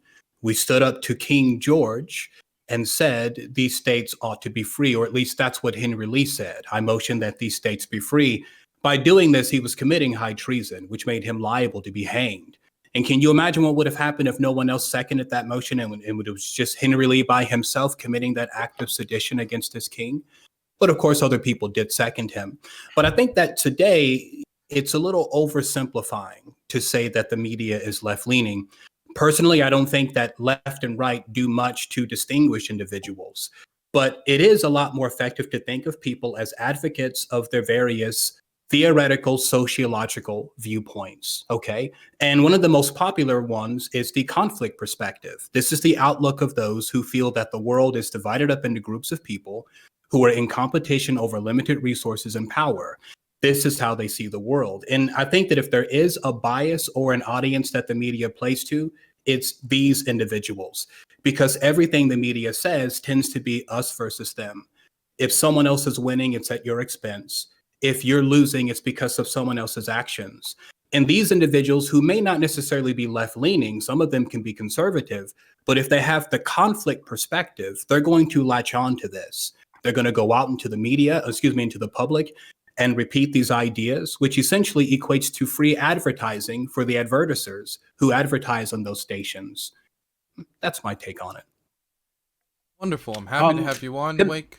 Before we move on, can I just, I'm sorry, you can go ahead and say what you want, but I was just hoping that I could interject something that I was going to say at the top, because I wanted to sort of do a little shout to Wake the Beast now that he's here. Okay, you want to Okay, call him out. What do you? I just wanted to say, Mr. Beast, or what do you prefer being called? Whatever you call me, I'm the same person. But some people call me Wake, some people call me Beast. Okay, What would you like to call me? Mr. Beast, last week I believe that you told my friend Jangles that he has the soul of a cat. And I just want to say, I think you blew your metaphor wad a little prematurely. I do indeed have the soul of a cat. And we are a fierce but noble race. And my cat soul indeed carries the DNA of my ancient ancestors, like the saber-toothed tiger, the Smilodon populator, the most gargantuan feline to ever roam the earth. Look it up on Google. It's pretty cool. So I just don't want any besmirching of cats here tonight, or I don't know. I'll eat you like a tasty manwich. So that being said, just to correct you, it wasn't last week, and your friend and yourself don't have the soul of a cat. You have the heart of a cat. Damn. Yeah. Well. Yes. Yes. By the way, since I got muted like early on, could I do another cat introduction? Heart is fierce and strong. I do want another What do you mean? For what? Like just a quick introduction, since mine didn't get read, and then you guys never came back to me. Did you not do an outro? I did an outro, but no, like at the beginning when like we were introducing ourselves. Remember, my mic wasn't working right, and people couldn't hear like my background or who I was. Sure. I do want to say though that the more interruptions we have, the least likely we're going to be able to get to the third topic. Okay, I'll go very, very quickly. Okay. So for those of you who do not know me and are wondering who this guy is, my name is Brenton Lengel. I do a lot of debates on modern day debate. I am a playwright, poet, Appalachian Trail 2000 miler, and I'm the author of Snow White Zombie Apocalypse, which has been nominated for 2 Ringo Awards. Check out my YouTube channel where I talk about philosophy, anarchism, Buddhism, politics, religion, all that wonderful stuff. I think you did intro that. Yeah, you talked about how you're a comic book author and that it's now shipping out, and yeah. Okay, my mistake then. Line he didn't get in, but anyway. Okay. Oh, I see. I didn't know how much had been cut out. I apologize. Okay, well, I didn't catch the title of the book. I'm sorry. And Dylan, I'm good to go whenever. So just so you know. What do you mean? Well, because I asked you, I said like, don't pick me first, but I'm fine going first. That's the way you. Are you two coordinatedly fucking with me right now? I gotta pick. I can't tell. Oh my god. Okay. What year is this? Okay, we're done. Everybody shut up. We're going to the next topic. Okay? No, we're not.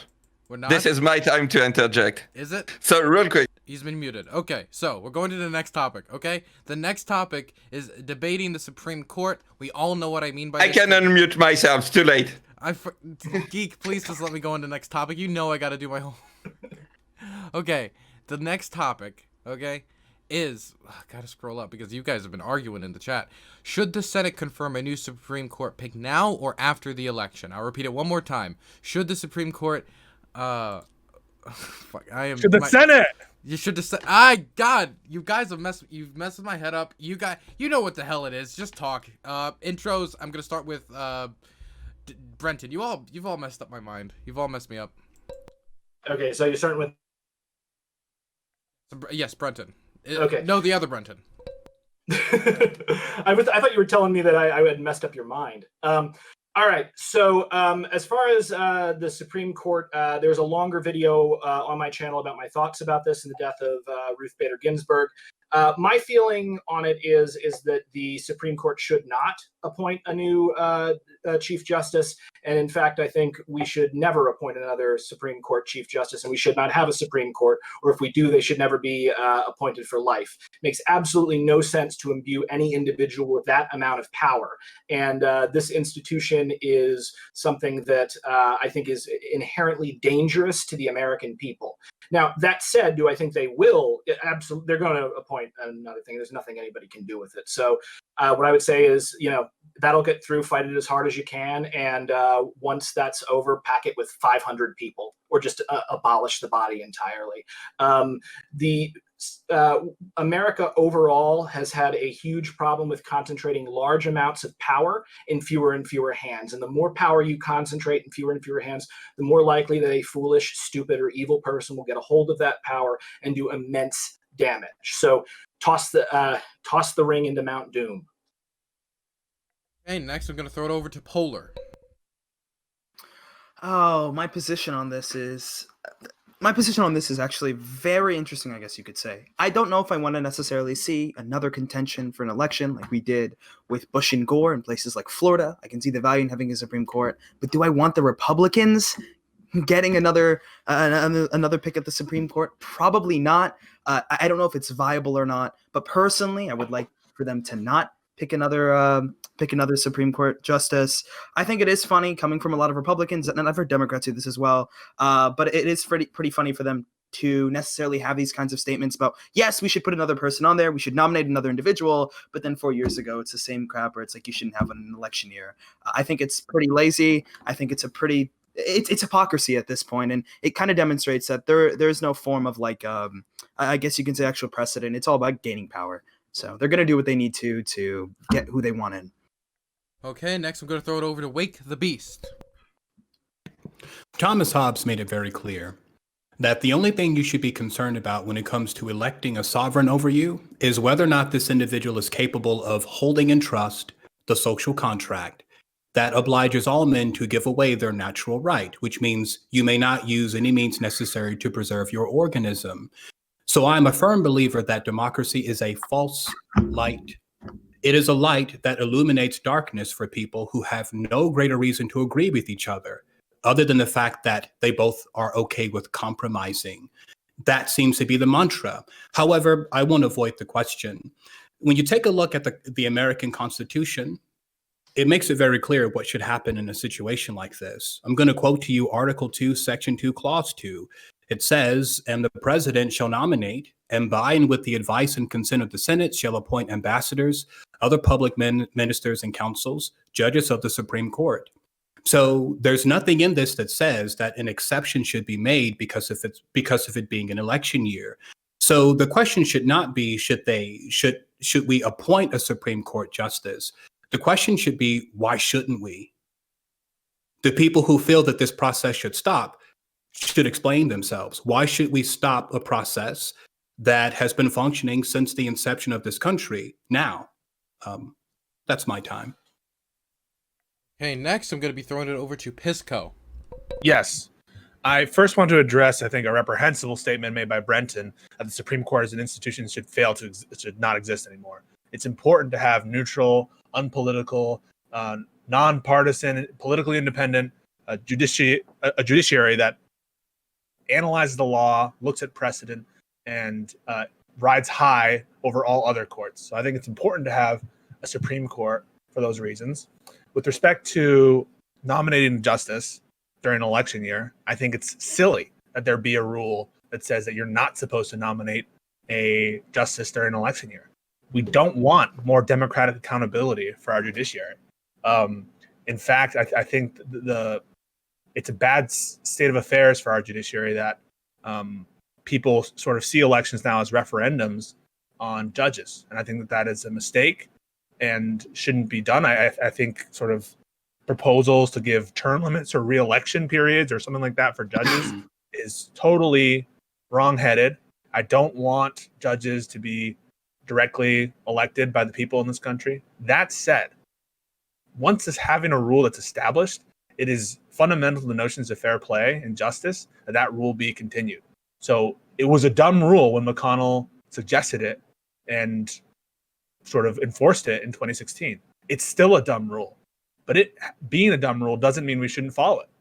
Rules should be consistently followed across time, and it shouldn't be the case that the rules as applied to one set of political or partisan interests aren't applied to their opposite or to the other party. I think that anyone who thinks that they should explain what the guiding principle is that would distinguish these sets of circumstances from what was happening with Obama and Merrick Garland.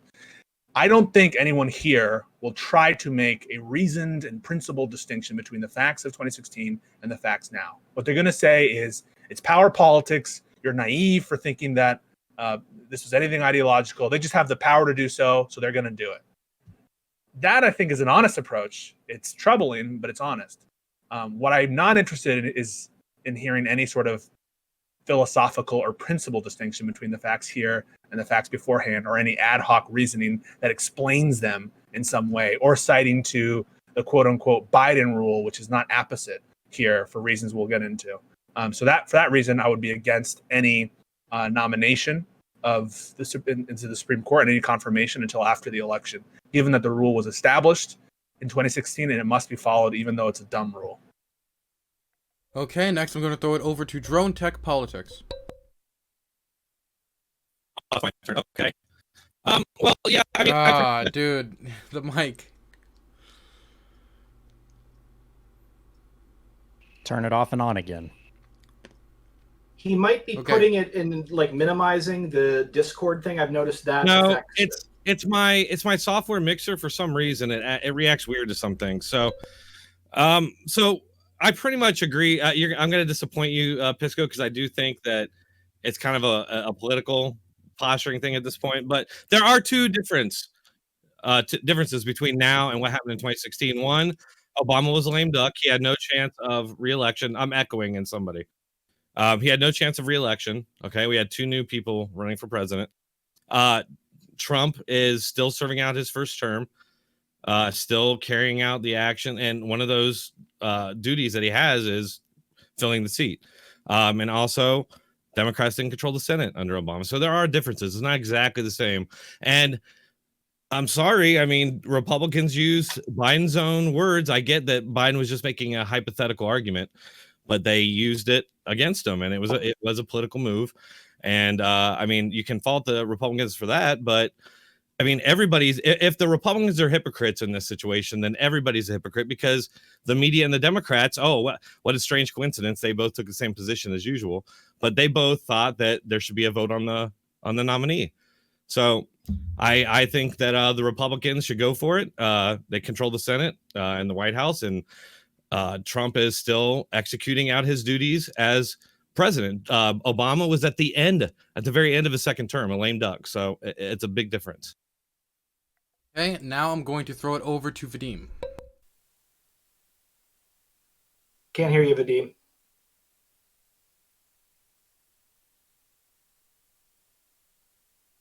Oh, you're good. You're good. To wake the beast's question, confirmations typically take at least 70 days. We're going to get a rushed sham of a process pretty much no matter what if we go ahead this way. I have a much more substantial reason, but that will take a while to go into. So I'm just going to go into what do we actually mean when we say should, because we're not really talking about the Dems here. They don't have any power. Their hands are tied. We're really talking about the Republicans here. And if we are talking through the lens of basic ethics and actions that don't reek of hypocrisy, well, then I think, of course not. We all know that they dragged their feet for an entire year. You said that it was a lame duck session. Typically, lame duck sessions are thought of the last few months of an administration, not an entire final year of an administration. So, yeah, we all know that they dragged their feet. Just about all the key Republicans who spoke at the time made remarks that totally fly in the face of what they say now. For instance, Mitch McConnell said something to the effect of, the decision remains about a principle and not a person. The Senate will appropriately revisit the matter when it considers the qualifications of the nominee the next president nominates, whoever that might be. I'm a fucking turtle. Something like that. So everyone from Cruz, Lindsey, Graham pretty much said the same thing, and now they're saying the opposite. It's unethical also because numerous polls show that anywhere between 58% to 65% of Americans believe that the seat should wait until after the elections. But if we look at it through another lens of should, Chris Rock had a really great bit about the public reaction to the Siegfried and Roy tiger attack catastrophe. The joke is basically something to the effect of, people say that tiger went crazy. That tiger didn't go crazy. That tiger went tiger. So I bring that up because the Republicans are going to go Republican. What's hypocritical, decent, or best for ensuring democracy is handled with the attention and care it deserves. Never been an issue or stopped them from doing horrible things before. They have that power. So from like a haha sucker perspective, yeah, they should totally do it. It gives them a tremendous advantage. And lastly, I'll just say this, I sincerely doubt that any of my right-wing friends here, I really doubt that any of them care about earning my respect. But if you make the case tonight that this is some brand of, or that this is not some brand of ethical horseshit, I will probably most likely think that your arguments will be a joke. Maybe you can win me over. But I'm not going to lie, just that. But if you chalk it up to too bad, so sad, all's fair in love and war, that kind of thing, you lose, so suck my dick. Something like that, something that's tantamount to that, I will respect that far more. Or if you agree that we should hold off, well, then honestly, my hat, it goes off to you. You're a principled person. Wonderful. Next, I'm going to throw it over to SuspectSushi. All right. Can you hear me? Hello? All right. Mhm. Hi. Just to reiterate, I don't know if people know who I am. I'm SuspectSushi. I'm writer of the Game of Thrones. If you haven't got it yet, go ahead and get that. I'm also the graphic designer for it as well. I just wanted to make sure I reiterated it for the second time that I'm here. Also, I just want to talk about the correspondence between Jake Tapper and what is his name, Mark Short. Basically they had the exact same interpretation, but by the way, Polar dude, shout out to you for having the exact same carbon copy leftist talking point about this. It was really cute. Basically it says it's pretty easy historical precedent. Of the 29 I laid out before you, there are 19 vacancies that happened when the majority party was the same party, the president. Of those 19, 9 out of 10 were confirmed before the election day, and the other 8 out of 9 after election day in the lame duck period. So it shows precedent. And then we have some more. Take the separate scenario in which a party in control in the Senate is a different party than the president. There are 10 such vacancies. Only 1 out of the 10 was filled before election day, and you have to go back to the 1880s to find an example under Grover Cleveland's presidency. So actually, the historical precedent is pretty clear. When you have the party in power in the Senate whose job it is to advise and consent and confirm the president's nominee, it continuously has shown historically that it is the job of the Senate to confirm the presidential nomination, and history shows its presidential obligation to make a nomination.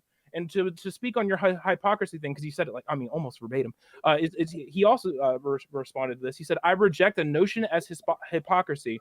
Short replied, "Historical precedent is when your party's in power and consistently going back to George Washington, the party has continued to confirm those nominations." Pretty much point blank period. Confirm it. Also, I'm pretty sure Donald Trump already, confirmed his pick, and we should ram that right on through.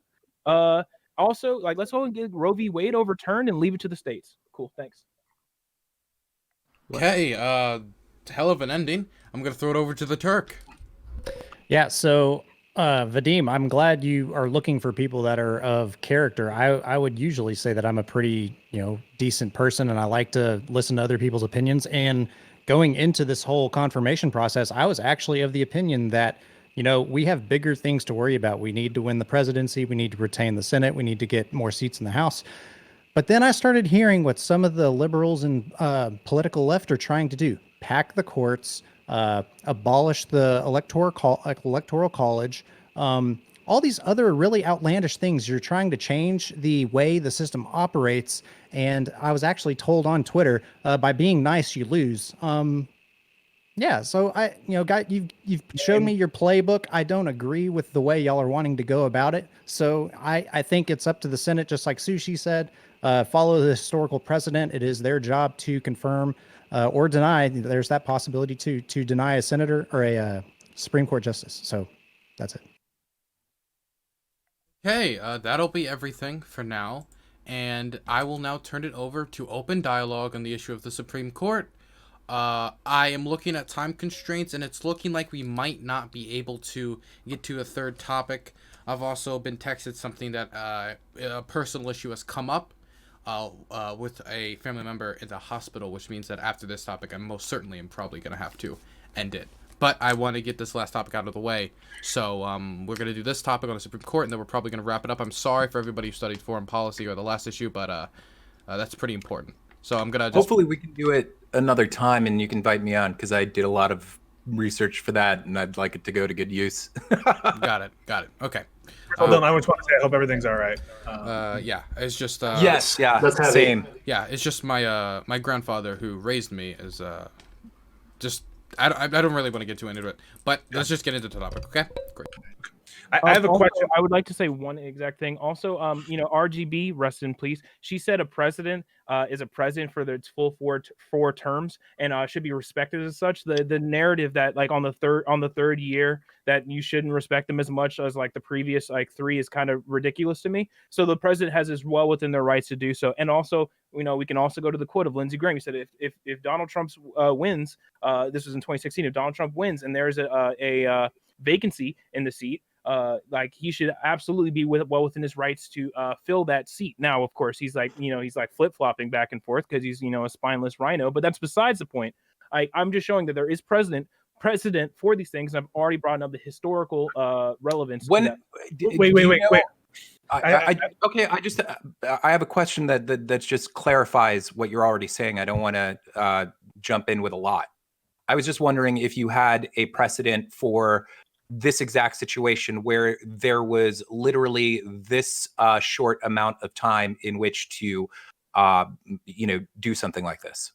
To my, I don't have exact numbers on each case by case basis of the 29 times it's happened since 1880. I can get back to you on that, but I feel like that's a little bit too muddying the waters. I think that I'll speak to that later. Vadim, we actually have some that are later. It was during the lame duck part of the presidency, which is actually after the election, and it was still put through. So, I mean, if you want to go with that, we have things considerably later than what we have right now. With all due respect, and I mean this sort of totally, I'm not trying to do anything here, but so just because there are differences in distinguishing factors between I hear you. Okay, cool.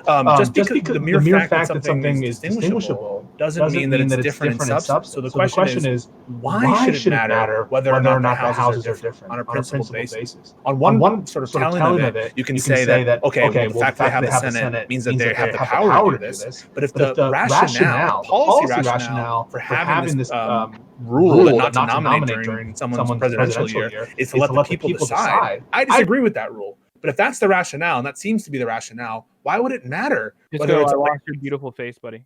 I know, I'm trying to get back in. I don't know why take me out of the whereby. Why should it matter whether or not it's a lame duck session, whether the Senate is controlled by the same party? If the rationale is to let the people decide, it shouldn't matter, should it? Yeah.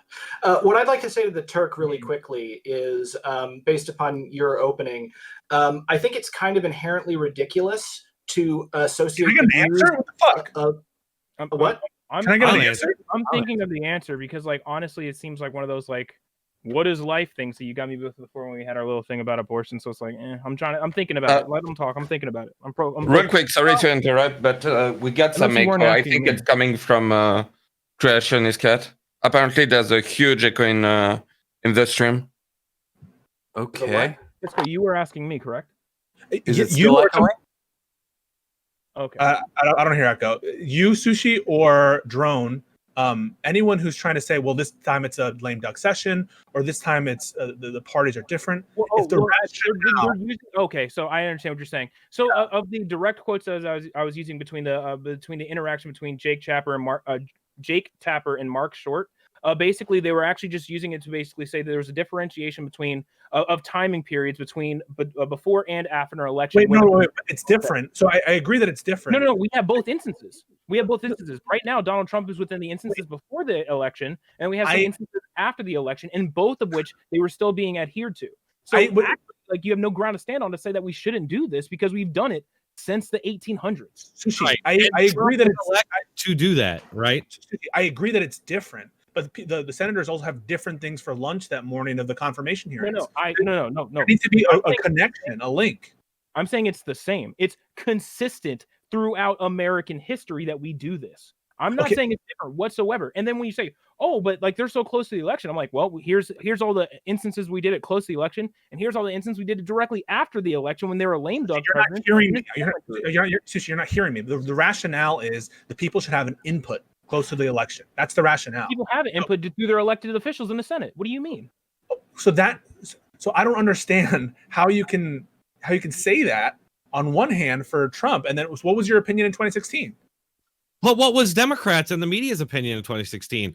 To be fair, I wasn't even paying attention to the SCOTUS pick in 2016. Sorry. So. Okay, so if the rationale is we don't have to wait for the people's vote or the people's direct thing during the election, but all of a sudden when it's the Senate we like, now we've already heard from the people, that seems to be two different rationales, right? I gave you a rationale that didn't even dictate whether or not it came from a Democrat or a Republican. It just gave you pure base numbers. So you gave me facts that are different, right? I can distinguish a lot of things differently. There were cars in one instance, there weren't in another one, right? So there are ways you can distinguish these factors. There was parties that existed now that didn't exist then. So I hear that they're different. The question is, why should there be different results? Actually, don't think you listen to me. I gave you an instance where the Senate was the same as the president, and when the Senate was opposed to the president, and on both sides, except for one instance of 29, they did not confirm. That's I give you both sides. So, no, you're giving me the fact that these differences produce different results. First of all, I don't know the instances you're talking about, but why should the fact that these differences produce different results? Why should they?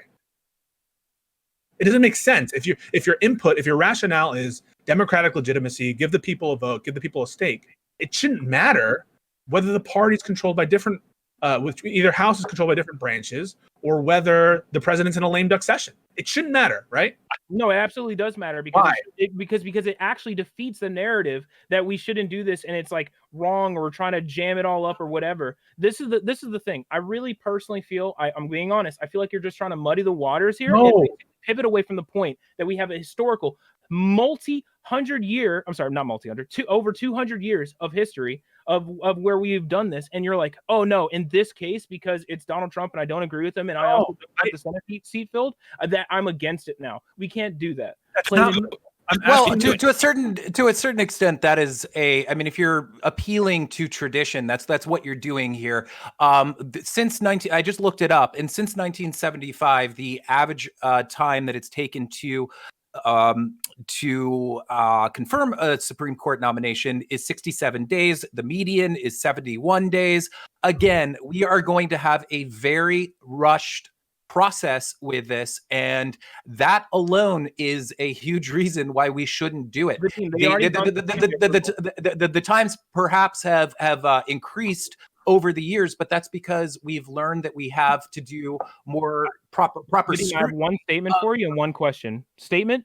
Once again, I've already shown that we have things after an election and before one, and also all these SCOTUS picks already passed committee approval beforehand, before the list was even put out. And two, this is a very big question, huge question mark. I'm talking about the confirmation process. I'm talking about the whole. It doesn't matter. It literally doesn't matter. Absolutely matters. No, by the way, are you a proud boy? Are you a proud boy? You're dressed like a proud boy. What does that have to do with the question at hand? I'm just curious. I really want to know if you're a proud boy. No. What does that have to do with the question at hand, buddy? Nothing. It has nothing to do with it. Okay, yeah, you're correct, but I just wanted to know. Okay, all right. Are you a cat? Why? Yes, I am. Meow meow. Can I just ask two questions? Listen, Vadim, I have zero idea why you would ask me those things. Okay, I have zero clue. Because you're dressed like one. You need to chill out. Okay. You're dressed like one. I'm just curious. You need to chill out. You need to chill. I'm not. I'm totally. I'm chillax, dude. Sushi. Questions. So two things. One, like eat like a. You got. Sounds like a drone. Pisco, there may be some so my understanding of the statement that Pisco is trying to make is that, one, I don't think Pisco is going to disagree with Sushi that this has happened in the past, but I think Pisco is trying to get at, like, why is this happening and why would this still apply, right? Is it what you're trying to? Yeah. So one is, I think 2016 is an aberration. I think what Mitch McConnell did in 2016 isn't backed by precedent, to be honest with you. Also, so that's one aspect of it. The other aspect is, why have this rule? Why should it be the case that we, on certain times, we should wait and let the people weigh in? Can I ask anyone who's in favor of the rule as stated? Is anyone in favor of this rule? That we confirm the SCOTUS pick from the president? Sorry. So the as applied to Obama in 2016. Was anyone in favor of that? In favor of what? I honestly didn't. I wasn't even. Was anyone in favor of holding off the Merrick Garland nomination? Absolutely not. No, Was anyone- definitely I not. wasn't even paying attention to it at the time, so I don't have an opinion on it. You don't have an opinion. Shouldn't you have an opinion on it? No, I didn't. I had no knowledge of it, so I'm not going to talk about something I had no foundation of knowledge on. That's stupid. Also, to answer your question, Vadim, yes. Okay, that's cool. Thank you for being honest. No, Can you no, it was imagine? pretty obvious. Like, It was, but I just had to ask. Can you guys just imagine? my Twitter account's gone now. By the way. Okay, great.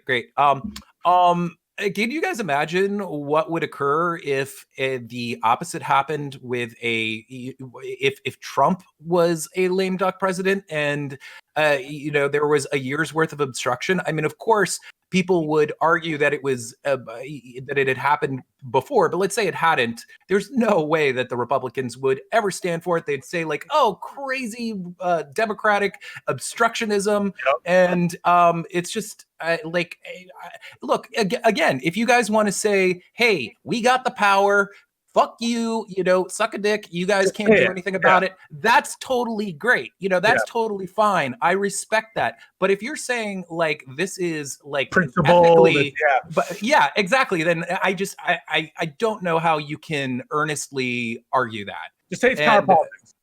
Yeah. I want to add on, like what I was trying to say earlier with regard to the Turk. I think it's really unfair and ridiculous to try to equate my opinions as a political anarchist with the opinions of the mainstream Democratic left. You even saw Pisco, who's more or less a progressive, attack me over my position on that. He believes that the Supreme Court can be a non-political overseeing thing. I think this is ridiculous and naive. But the fact of the matter is that the Democrats and the people in power think much more like Pisco than they think like me. I wish they'd think like me, and that way we wouldn't even have a president, because that's stupid. But, nobody asked me. True. I think that's true.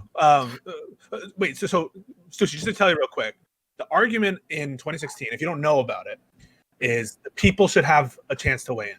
That was the argument made by Republicans across the board, right? People should have a democratic input into the Supreme Court, and that's why we can't allow Merrick Garland even to be heard, even have a confirmation hearing. Right? That's the argument as presented then. Do you agree with that rationale? No, Pisco, I have a question in response to that. So I assume that people were very angry about not confirming a presidential pick. I was extremely angry. Yeah. Okay, so I can say that's bad, and at the same time say, shouldn't we not impede on the process of putting through a SCOTUS pick right now? So so that it sounds like you agree with me that the rule is dumb, right? The rule was dumb. I didn't say that at all. I asked you a question in response to your question. So no, because rules need to be followed. You can't have people set up rules that are only used when it benefits themselves. That's like the definition of masochism. Imagine that we were both farmers on a farm, and we would take shifts, and I would say on my shift I get to sit back and watch you. That's what it means to be on shift. I get to sit back and watch you. Then it's your turn and it's your shift, and I want to change the rule of what shift means in that context. You have to be a total masochist, even if it's Pisco. Are you giving me an analogy where I work in the fields and you watch over me? No, that's not what I'm talking about. What I'm saying is rules should be applied consistently, even if they're dumb rules. That's the whole notion of stare decisis and precedent in general, is to follow it. And here it's a case, I think, of not following new established precedent, which is 2016. Which I agree with you. The precedent goes towards in favor that this rule is dumb. But so, it was changed. This is what I think personally. The precedent should continue as follows. The fact that it didn't occur, that's kind of grody, but I don't think that should be the chain that breaks the precedent. And I think we should absolutely put Amy Conan Barrett. I don't know. I can't say her name very quickly, but Amy in the SCOTUS seat. I hear she's part of Opus Dei. Which is pretty cool. I heard about them in the Da Vinci Code, so that's pretty cool. So I'd very much like to just because he hasn't spoken yet. I'd like to hear from Wake the Beast. I'm sorry, I don't want to take over. Sure, I do want to give it. I got you. I'll give it to Wake, and then I'll give it to Turk right after. Does that sound good? Thank you for your kindness, Vadim, and thinking about me. I appreciate that. I think right now we're having this discussion at the ethics level, which makes it a little difficult to see where our heart really stands on this matter. So if you all will walk with me, I want to ask you two questions that might make this more of a personal issue. Do you feel that it is morally, or dare I say, is it immoral for an individual to seek their own advantage? What do you think? Is it immoral if a person has an advantage and they seek it? And if you feel that it is not immoral, then do you disagree with Donald Trump perhaps taking advantage of an opportunity to seek an advantage of his own? Yes. Amy, the individual who he wants to put on the Supreme Court, is 48 years of age. On average, women nowadays in America live to be 81 years old. So just imagine yourself in his position. You have the opportunity to put someone in power who will reflect your views for at least the next 30 years. So my second question is, would you take advantage of that if you were in a similar position? I can answer that. So a couple things. So one is, you're asking me as a matter of pure power or politics or realpolitik, would I do it? I think that maybe that's a difficult question. But at least you're being honest, right? At what this is. And I think that's the most honest approach. Say this is just a pure matter of political allowance, and we just can do it. So why not do it? But I think there's value, Wake the Beast, to having rules that are fair and consistently followed, regardless of party affiliation, regardless of power politics. I don't want setting a precedent that executives do whatever they can get away with. I want there to be norms that are followed, and I want there to be limits to what presidents do with respect to their advantages. What President Trump has done is 100% completely within the law. Absolutely. No one denies that. Right. What I would like for you to do, Pisco, since you said you would, is just take a stab at answering that question. Yeah. If you were in his position and you had a chance to put someone in power who reflected your views for the next 30 years, would you take advantage of that? Or would you let your enemy? Is there the McConnell precedent? In this context, though, with this much time on the even election, right? Are you talking about just in general? I think I'm saying something ethically wise right here. No, because what I'm asking is that people. Hang on. Let me just get this in. What you asked there was, you took a normative ethical statement that somebody is going to be going after their own advantage, which most people would say that's okay. But then you made a jump to the issue here is not just simply going after your own advantage. The ethical issue is you're going after your own advantage at someone else's expense. And a lot of people would say that if you can gain and hurt someone else, if you hurt someone else seriously, that's a big problem. Now, here's the issue. What we have going on right now is Piscopo is like totally right in the fact that if you have a system with rules, the rule of law, what is he right about? My point is, if you have a system with rules, the rule of law must be upheld and authority figures must be consistent. If that does not happen, what happens is that people start thinking like I think and start thinking about rebellion, because if the rules do not apply to the people at the top, they do not apply to the people at the bottom.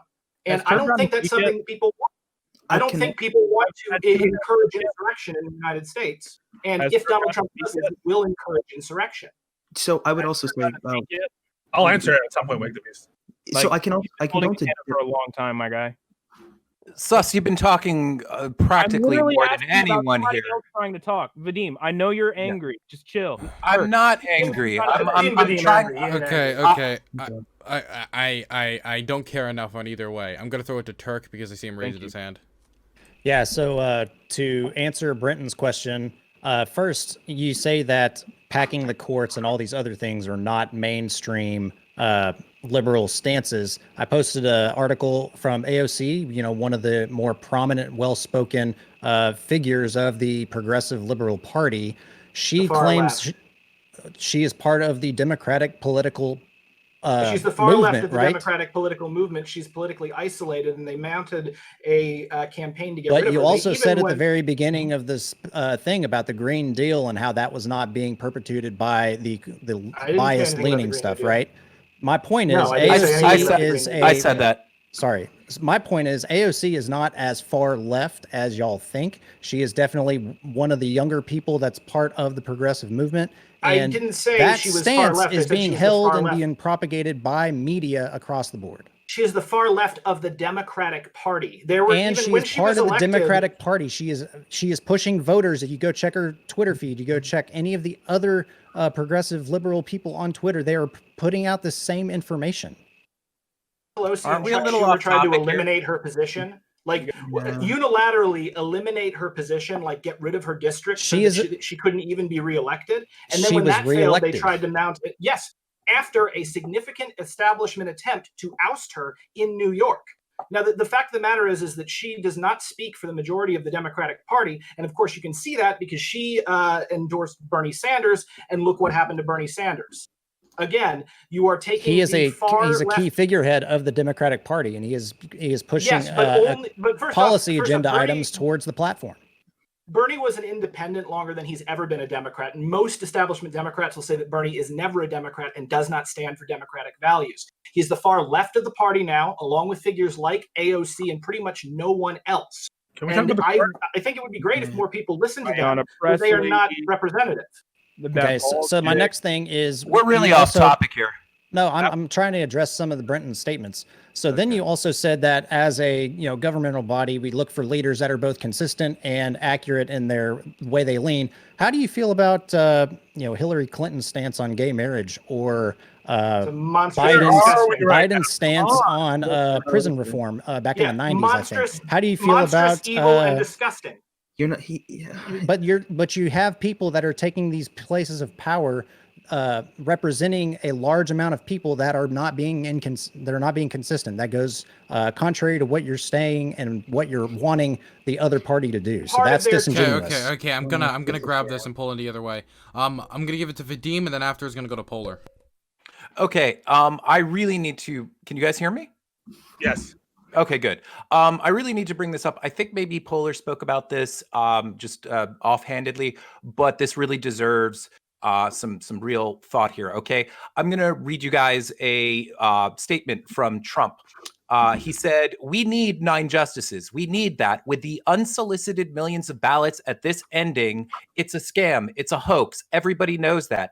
And the Democrats know it better than anybody else. So you're going to need 9 justices up there. I think it's going to be very important because what they're doing is a hoax with the ballots. They're sending out tens of millions of ballots unsolicited, not with them being asked, but unsolicited. And that's a hoax. And you're going to need to have 9 justices. So doing it before the election would be a very good thing because you're probably going to see it, because what they're doing is trying to sow confusion and everything else. And when they talk about Russia, China, and okay, the last few sentences don't matter. Why am I bringing this up? Okay. It's because he is straight up saying there that he needs a 9th judge to find that the Dems are cheating if they win the election and the election is close. This should be construed as a threat to the very foundation of our democracy. I mean, it's really like I think crisis level, to tell you the truth. If for a president to do such a thing is absolutely disgusting. So I really think that's another reason, because Wake the Beast asked the question, why should we not do it? We should not do it because Donald Trump has given every indication that he is going for this 9th seat in order to do just that. And and I know that they already have a majority, but he's worried about John Roberts. His votes are not always predictable, and he very well might decide differently than Trump would like. So that is a huge fucking problem. And that's that. I really felt like that needed to be emphasized. So there you go. Polar.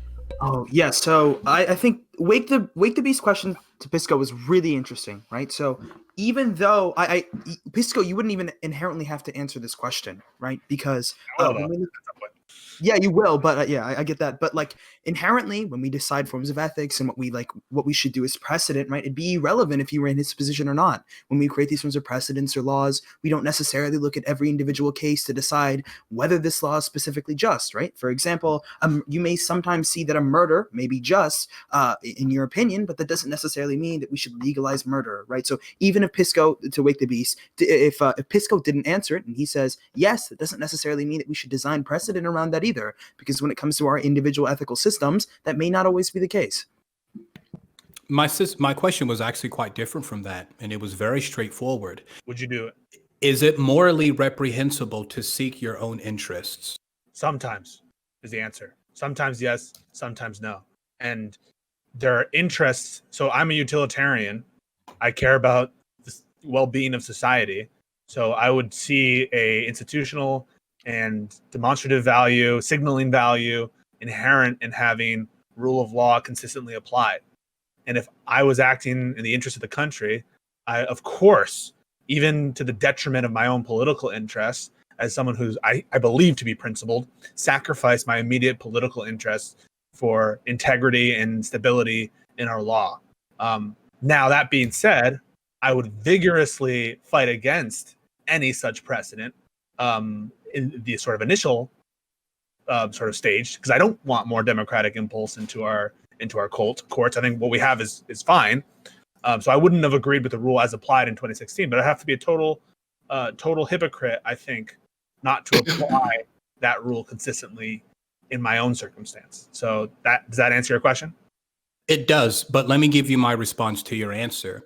So essentially, if you're saying that sometimes it's okay and sometimes it's not okay, then we are agreed that fundamentally it is not immoral to seek your own interests. So the second question is this. No. If you had the opportunity to put someone in power for the next 30 years who would voice your perspective and champion your causes, would you take advantage of that? Or would you leave it for your enemies? Sometimes yes, sometimes no.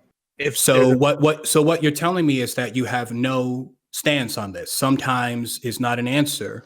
There's nothing I can do at the sometimes except ask for clarification.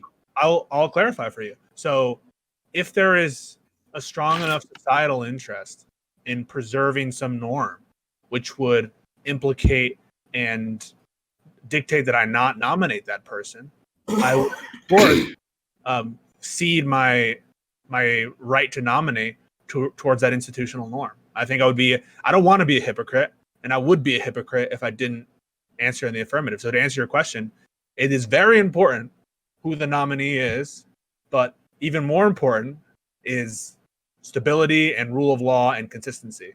And I would go ahead. And I would value that over my nomination, my particular nomination.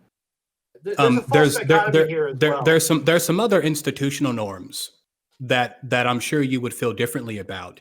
Slavery was also an institutional norm, but that had to go and it went too, right? So essentially, what I mean to say here is that there's nothing wrong with seeking your own advantage. And if what you're saying is doing something perfectly legal, which the Constitution gives Donald Trump the right to do, if you're saying that this in and of itself is going to create unrest or civil disobedience, then the issue is not with Donald Trump. It's with the fact that his opponents do not respect the rule of law. Wake the beast. Trump morality and law. I hear three people speaking. Wake the beast. Trump has the power to right now unilaterally pardon every single federal criminal convicted in court. Sorry, in federal prisons. If he did that, would you say, well, he has the power to do it, so we can't judge him? I would certainly judge him, but he certainly has the power to do it. It's his prerogative. The fact that he has plenary authority to do any kind of action within a specific set of that doesn't answer the question, the ethical question, right? You're just saying he has the power. I can still have opinions that say that you're basing an ethical question on a hypothetical that it's not even close to being relevant. No. But the whole point of morality is to forbear when you have the opportunity to do something. Because if you don't have that system of morality in, and you always do what you want to do when you can get away for it, it's literally just a fight between everyone. It's a mad grab for power. And you can play that game. But I'm going to tell you, the longer you play that game, the more unstable things are going to get, and the more likely insurrection is going to happen. You are inviting your own destruction by seeking your own gain while similarly destroying norms and hurting others. I don't believe that following the Constitution is destroying norms. Wait, wake the beast. What if Trump could say, make a speech to say, anyone who breaks a federal law, help me, I will pardon. He could say that. That would be legal. It'd be constitutional. There'd be nothing wrong with him saying that statement. But the mere fact that he said that, would you think that there's no way I could make any sort of ethical qualms about it just because it's in his power to do so? He can certainly go ahead. He can continue.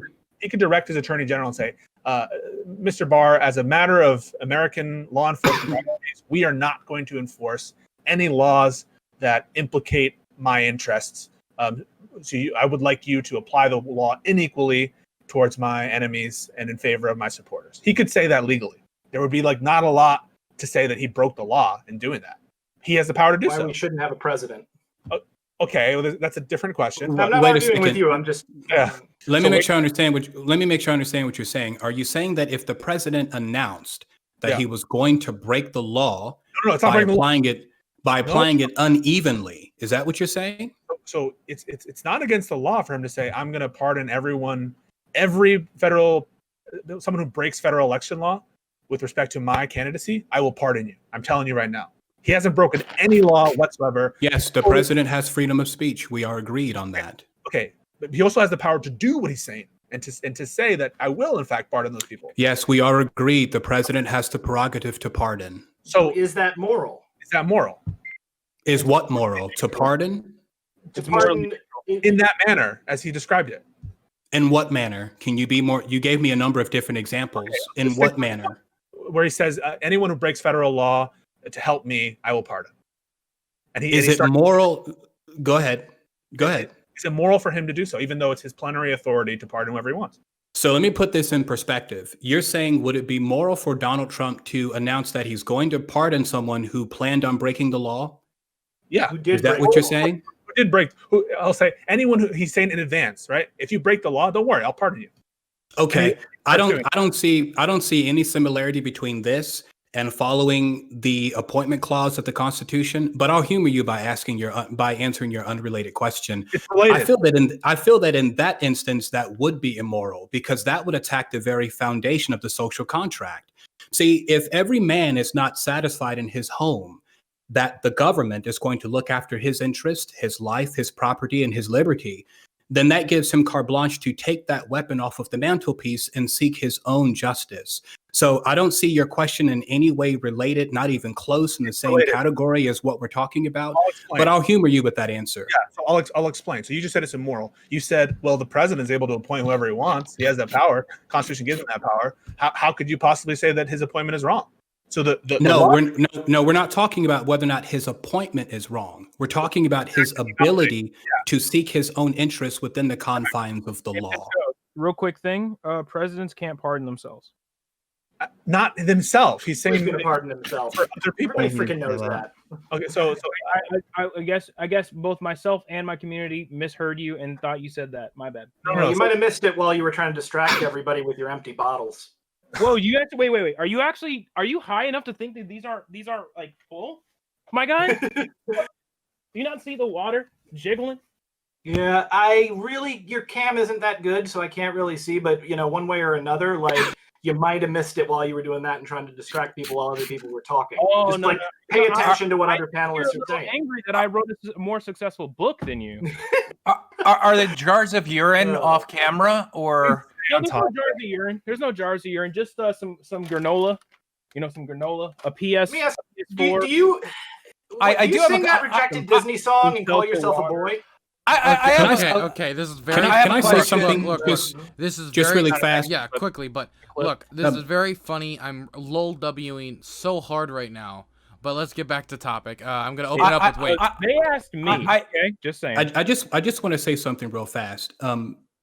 Big ups to Dylan for going out of his way to put together a panel. I think that it would be in our best interest to show some respect to Dylan by maintaining a level of decorum, maybe at least agreeing to avoid things like name calling and ad hominem attacks, just for the sake of the reputation that he's establishing for himself on Twitch. We have a chance to contribute to that or take away, and some of our banter is taking away from Dylan's reputation. Just something to be mindful of. Absolutely. Fair enough, I agree. So I want an answer to the hypothetical and how it relates, right? So you're saying the president has the authority to nominate whoever he wants. No one denies that. No one denies that in my hypothetical, he has the authority to pardon or suggest to pardon anyone he wants. No one denies that. It nonetheless is the case that we can make ethical statements about someone's discretionary use of their plenary authority. Correct?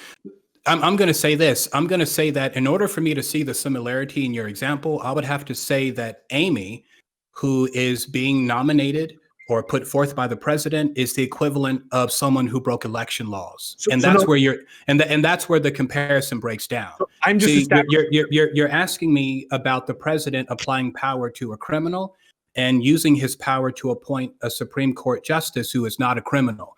This is not equivalent. So Beast, I'm not saying that they are equivalent. I'm saying that you can't just say, it's not enough to say, well, he just has the authority to do it, right? That argument can't be enough. Because if that argument were enough, it would cover things like the election law example. You have to give more ethical reasons why this, in fact, is good. It's not enough to say it's within his discretion to do so, right? That's all I'm saying. So you're saying that we can't point to the law and say following the law is good enough? You're saying that we need something superior to the law to say Literally what morality is. that it should be done. So again, I point you to the hypothetical you just gave. That was totally within the ethics. It's not enough to say that the law allows it, right? When you're assessing ethics, you just said it wasn't enough. You So mentioned another example with slavery. Specifically, the law sometimes is not enough. Yes or no? Wake the Beast. I heard several questions. What's your question? You have. It's not enough to know that the act is or is not within the discretion of people within the or within sort of the confines of the law. That's not enough to know whether or not it's ethical or not. Correct? It's not not all things that are lawful are advantageous. What's unethical about appointing her at this time? I think maybe that's what you should establish. Okay, What's unethical about that? It's unethical to establish a rule of precedent and apply it inconsistently for the benefit of one party, and then when the other party has similarly situated facts, not to apply it. That's unethical. Is that what Donald Trump has done? Yeah. Republican. So I think he's talking about what Mitch McConnell said, right? Yeah, among others. So let's quote it. Let me pull it up.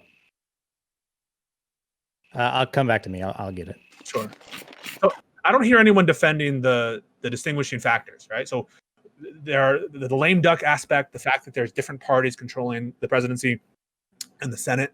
Those don't seem to be compelling reasons underlying the rationale of the rule as stated, which is to give democratic impulse or democratic control of the courts.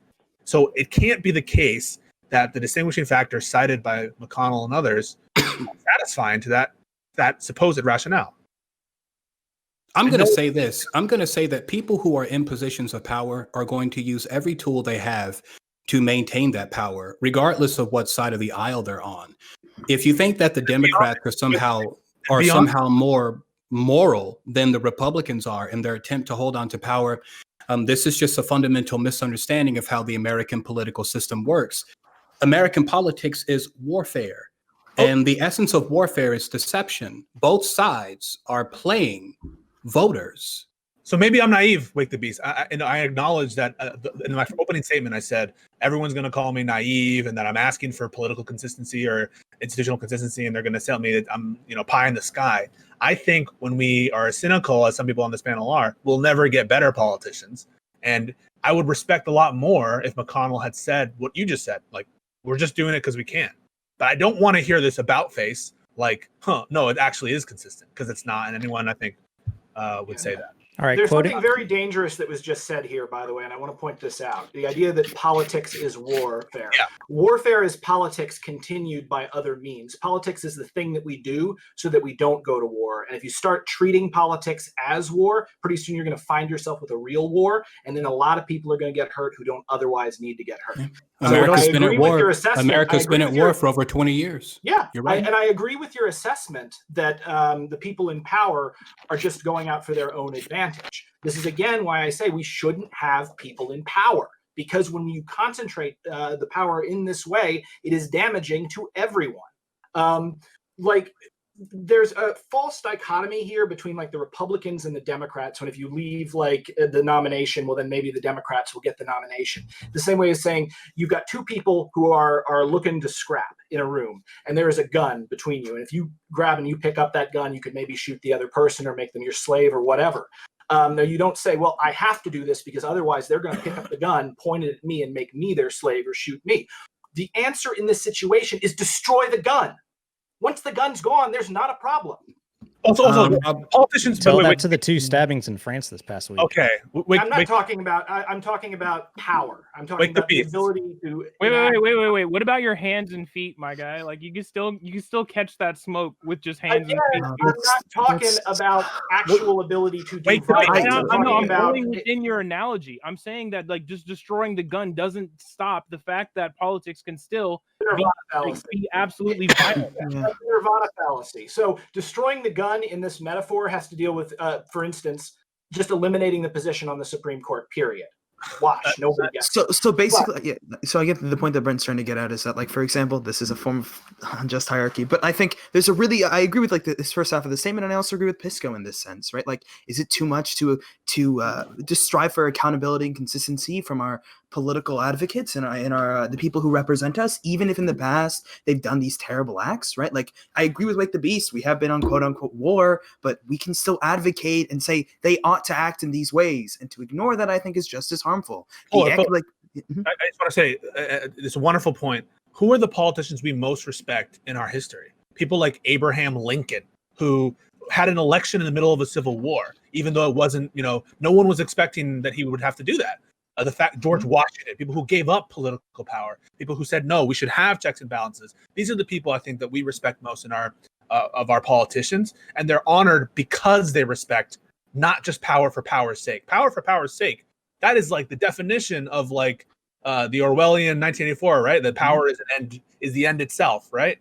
I don't want that to be the state of affairs, and I think at bottom, all of us respect more the politicians who put their own power to the side and for other concerns. And then we also think about the aspect, but we also think about the power that they've gained by doing these things, right? So the consistency of people like Abraham Lincoln and George Washington have probably given their aspirations more power than a lot of other presidents. There's value in staying consistent, and like as Pisco mentioned, they were consistent. And they've tended to become some of the most what we consider powerful presidents in history. Maybe not in the essence of actual politics, but in our minds, in the American culture, and in American society. And what they do has stayed with us for almost the past 200 years.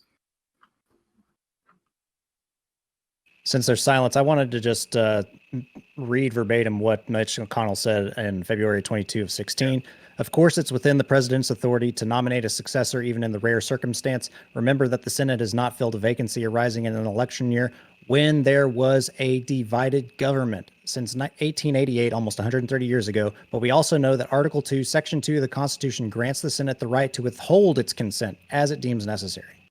So I'm not saying that the arguments aren't, some of the people advocating for that position, they weren't contemporaneous statements that were consistent with the approach now. All I'm saying, though, is, first of all, not all advocates of that rule made those qualifications. And also, the qualification doesn't make sense. It's too limiting, right? So there's a problem of over-inclusiveness and under-inclusiveness. This is a problem of under-inclusiveness. If your concern is democratic input, it doesn't make sense that to have this divided argument rationale. It's a problem of under-inclusiveness. Your rationale, your solution to the problem isn't sort of opposite to the problem. Does that make sense? I brain farted. Sorry. Can you? Shit, my bad. So I'll say it again. So it's a problem of under-inclusiveness. The stated rationale of the rule is you want democratic input on the next Supreme Court justice. If you are limiting it to, okay, only when it's divided government, it looks like what it is, which is a totally ad hoc rule to protect your interests in the Senate because you just happen to have the majority in the Senate, and it's not based on the rationale, which is give people the democratic impulse. It shouldn't matter whether the House is Democratic or Republican, right? So the Senate should be allowed to operate the way that the Senate Majority Leader has been elected to do, right? So the Senate can do whatever the fuck it wants. It's the Senate, right? What I'm saying is, as a philosophical matter, as a principled matter, if you care about consistency and the rationale that is being consistent, there's precedent. He states it in there, and he states what the Constitution allows him to do. How can you be less consistent? He is, in this era, he's consistent with his own statement, but it's not consistent with the rationale, right? So if the rationale is democratic influence into the next justice, it wouldn't make sense to have a limiting principle that would specify that only in cases where the Senate is of a different party. Why would that be the case? If we're So, worried about so what I would recommend, and we all should talk to our senators and congresspeople, is that we make these rules law, so that if we want to keep our senators accountable, they're putting their feet to the fire. You know, Lindsey Graham's already being put under fire for the stuff he said. You know, all of these people should be held accountable. Okay, so I agree that they all should be held accountable. One of the problems we have here, by the way, what I'll mention is that what's happening is that we have two groups of people in the same country who are supposed to be on the same side, treating each other as enemies. Now, that can happen with the jockeying of power. People love to do that, love to rah-rah, go team, go my team. But ultimately, the more extreme that gets, the more dangerous it gets for everyone involved, not only because when we have situations like, say, a global pandemic and a Senate locked up that can't act. The purpose of the country, if we are to go with something that I think Pisco would agree with, and I think it's idealistic, the purpose of the country needs to be to care for all of its citizens and take all of its citizens' wishes and desires into account, to mediate all of these together into a public policy that everyone can more or less live with, even if they're not happy. And I agree with that. Yeah. But here's the thing. Everyone has to compromise. It's not just the Republicans that come to the table and say, okay, I'll give you this. No, this was part of my leading in argument. You guys have already showed me your playbook. If things don't go the way you want, things are going to get out of hand. If you're going to want to act the way you're saying, you've got to show us that. We don't trust you. You're going to pack the courts. I mean, I don't know that they're going to pack the courts again. No, I'd be very surprised. I've already pulled up several other names of leading members of the Democratic Party that have mentioned that they are in favor or wanting to see how this goes. I'm all for that. I'll admit that. Vadim, you know what? Since we're being honest, like Vadim's being honest about it, about his partisanship, I'm going to be honest too. I want them to ram this through. Rest in peace to Ruth Bader Ginsburg's family. But I am now happy that Planned Parenthood's favorite cheerleader seat is now vacant, and I would like for it to be filled as quickly as possible. Disgusting statement. Yeah, it's pretty cringe, bro. It's not going to. You're not even going to get what you want. They're not going to overturn Roe v. Wade, and I'll tell you why they're not going to overturn Roe v. Wade. It is more valuable to have you idiots under their thumb saying, "Oh, help us overturn Roe v. Wade so that we can save all of these babies," than it is for them to actually save all of those babies, because none of them actually care about overturning Roe v. Wade would just return the rights and rights afforded to. Yes, and they don't want that to happen. Roe v. Wade is more valuable to them as a wedge issue than it is to them as anything that's actually solved. It is the fight over Roe v. Wade that they can use to motivate their base. That is why, for instance, every time they get a majority, they don't overturn it. And suddenly all these conservative justices, we thought this was going to happen in the 80s. You get a conservative justice on there, you get the balance of power shifted. Oh, they're going to shift it. And oh, what happens? The conservative justice suddenly has a change of heart. Maybe because again, the point of this is to manipulate and control. I'd really like Vadim, I was gonna throw it over to you. Okay. Yeah, I know. The reason why I apologize, but the reason why I need to speak up is because I have a lot of things on the burner right now, and to be perfectly honest, with the exception of what would be my closing statement, I don't really have. I feel much more to add to the matter. So I'm just wondering, are we going to be going for another 20, 30 minutes? Because if that's the case, then I should just kind of... No, we got 15 minutes left. Oh, okay. All right. Well, then I'll stick around for that. I just had to know for time issues. Okay. So anyway, everybody resume your thing. Now we have 14 minutes left. So the judiciary and the court is not opining every day about, should there be a right to this? Should there be this? Should this political outcome happen? In fact, I think people are sort of apprehending the role of the court is not to answer political questions. Their goal is to answer legal questions. And part of the reasons why Roe v. Wade hasn't been overturned is a respect for stare decisis. You saw it in the Chief's recent opinion in June Medical. That was a case acknowledging the undue burden standard in a case called Whole Woman's Health.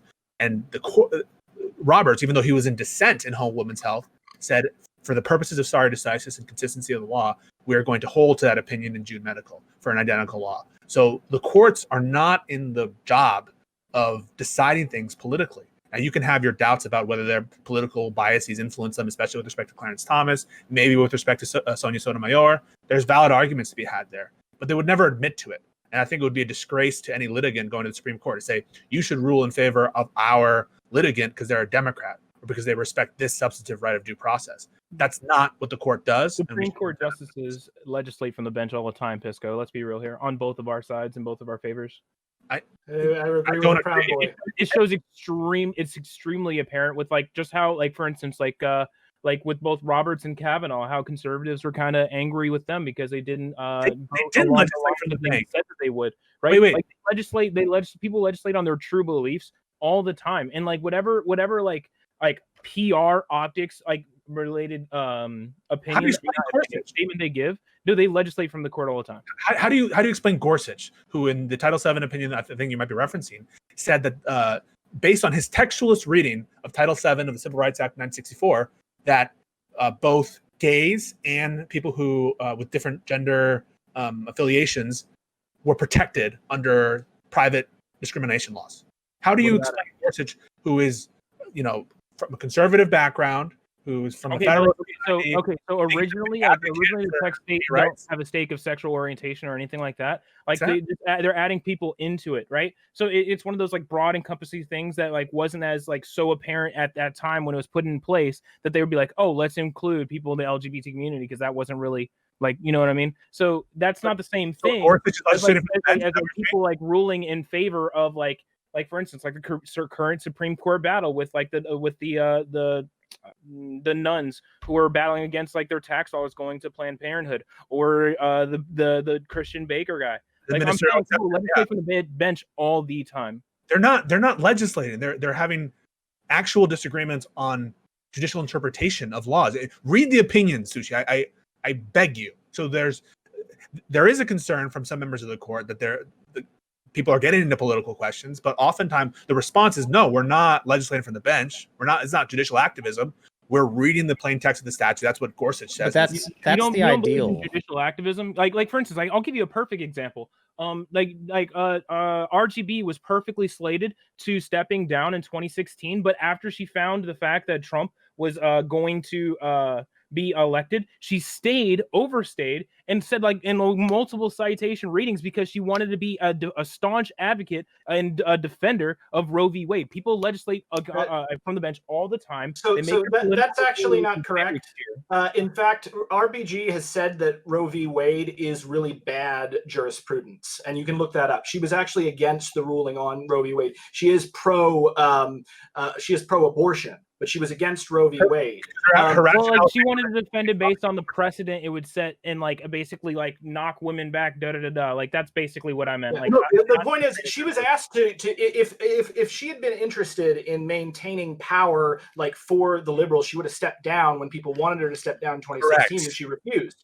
She would not cast her ring into the fire because, again, she wanted to hang on as long as possible. And this has gotten us into a position where we have a dangerous balance that's getting ready to tip. You already see how crazy the country's going.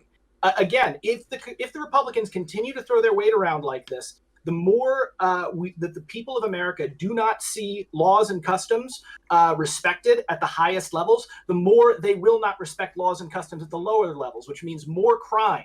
It means more riots. People don't people are doing it right now. They don't respect it.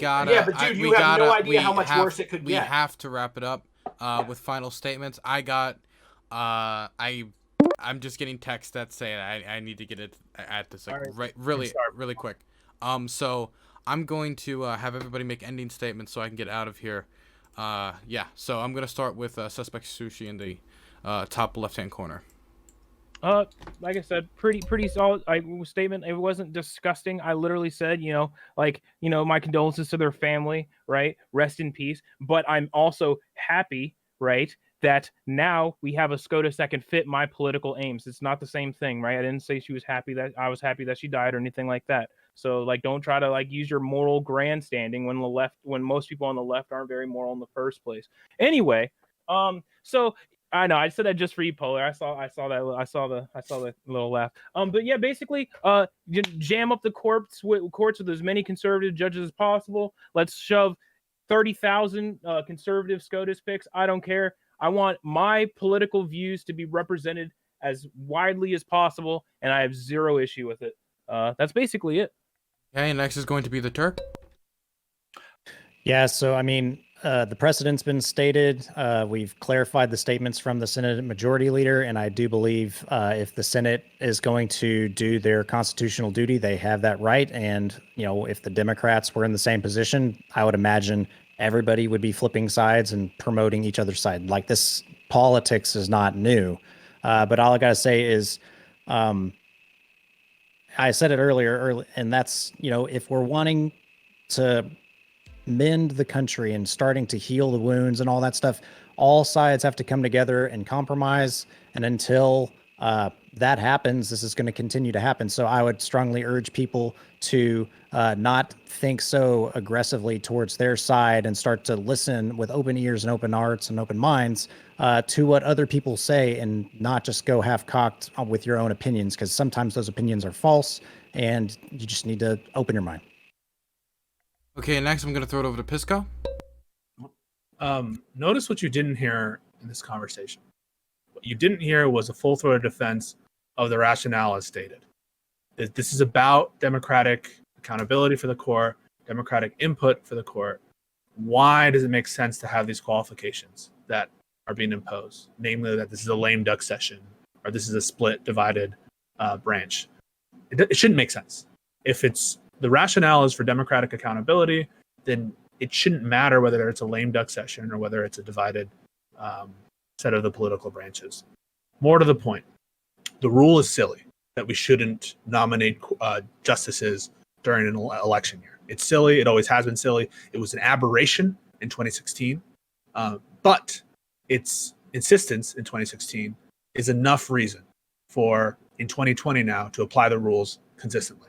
I don't think that the Supreme Court job is or has been to enact policy, contrary to what's been said on this panel. I think our judiciary is independent and ought to be independent, and I'm hopeful that it will continue to be, even when Trump pushes through his nominee, as he's very likely to do. A refreshing bit of honesty, I think, we just heard from Sushi, which was, I don't care. I want my political ends serviced, and I just want conservative policies. I want abortion not dictated from the Supreme Court. I want the states to be able to decide abortion. That is honest, right? I think it's totally fucked up and not what the court is supposed to do, but it's honest. And I appreciate his honesty in supporting a kind of more political court. But that's not my vision of the judicial branch, and I don't think it should be any of your visions either. Okay, next I'm going to throw it over to Brenton. Oh, wait. Can Vadim get it? Because he's been asking. Okay, Vadim. You can get it. The only reason why I ask is because my internet has been weird, and when it does this, I just might get knocked out. So if that happens, good night, everybody. I think I really, I didn't have a lot to contribute to this conversation because I said exactly what I believe at the top. But I just want to reiterate what I said a little bit later, which we didn't really delve into, what Trump said about the 9 justices and how he needs them. And he talked about voter fraud and all these other things. It is indeed a huge issue. This is not a conspiracy theory. Well, it is on his end. He's been talking about just bogus conspiracy theory, voter fraud, things about the ballots and whatnot that practically every decent source has completely debunked. There's no merit to them whatsoever. He does show signs that he wants this SCOTUS pick because he is hoping that if there is a close election that they will find in his favor. And that is just a huge problem. I can't emphasize it enough. And so I think for that reason alone that we should. Can anyone hear me right now? I can by the hear way, you. Yeah. Okay. I'm sorry. Spitting fire. Keep doing it. It's just SuspectSushi is talking, so like it's confusing the hell out of me. But yeah, I said before, and it might sound melodramatic, but I think that this is exactly the way it should be phrased. It is an existential crisis for the democracy if we were in such a position where a president was allowed to win an election because of the fact that he was able to put in a Supreme Court justice who would fine for him in an unfair situation. So I'm not saying, we don't know what the votes will be. I mean, he could easily win it in a landslide. I'm not saying that's going to happen, but yeah, it could conceivably happen, and then it wouldn't be an issue. But that is, that's a real problem, and I think that people should really listen to what he said, because when I read that out loud, he speaks so incoherently. He rambles in such a weird way that I could see you not understanding precisely what he said. But if you look at that, it just came out a few days ago. He was speaking in front of a helicopter. Find that footage. It's pretty obvious what he meant by it. And we should all take that seriously. And we should all take it as a huge threat to our democracy. And I guess that's all I'm going to say. I mean, we're if I'm still around, if the internet doesn't knock me out, I guess we'll do goodbyes later. Yeah. Okay. I'm gonna throw it over to Polar. Okay, cool. Yeah, so in this specific case, when we talk about somehow maximizing democracy when it comes to the courts, I think it's hyper hypocritical for the Republicans to be doing this. As Pisco mentioned, even if they don't directly say it, the principle that is backing up this form of decision is not something they're consistent with.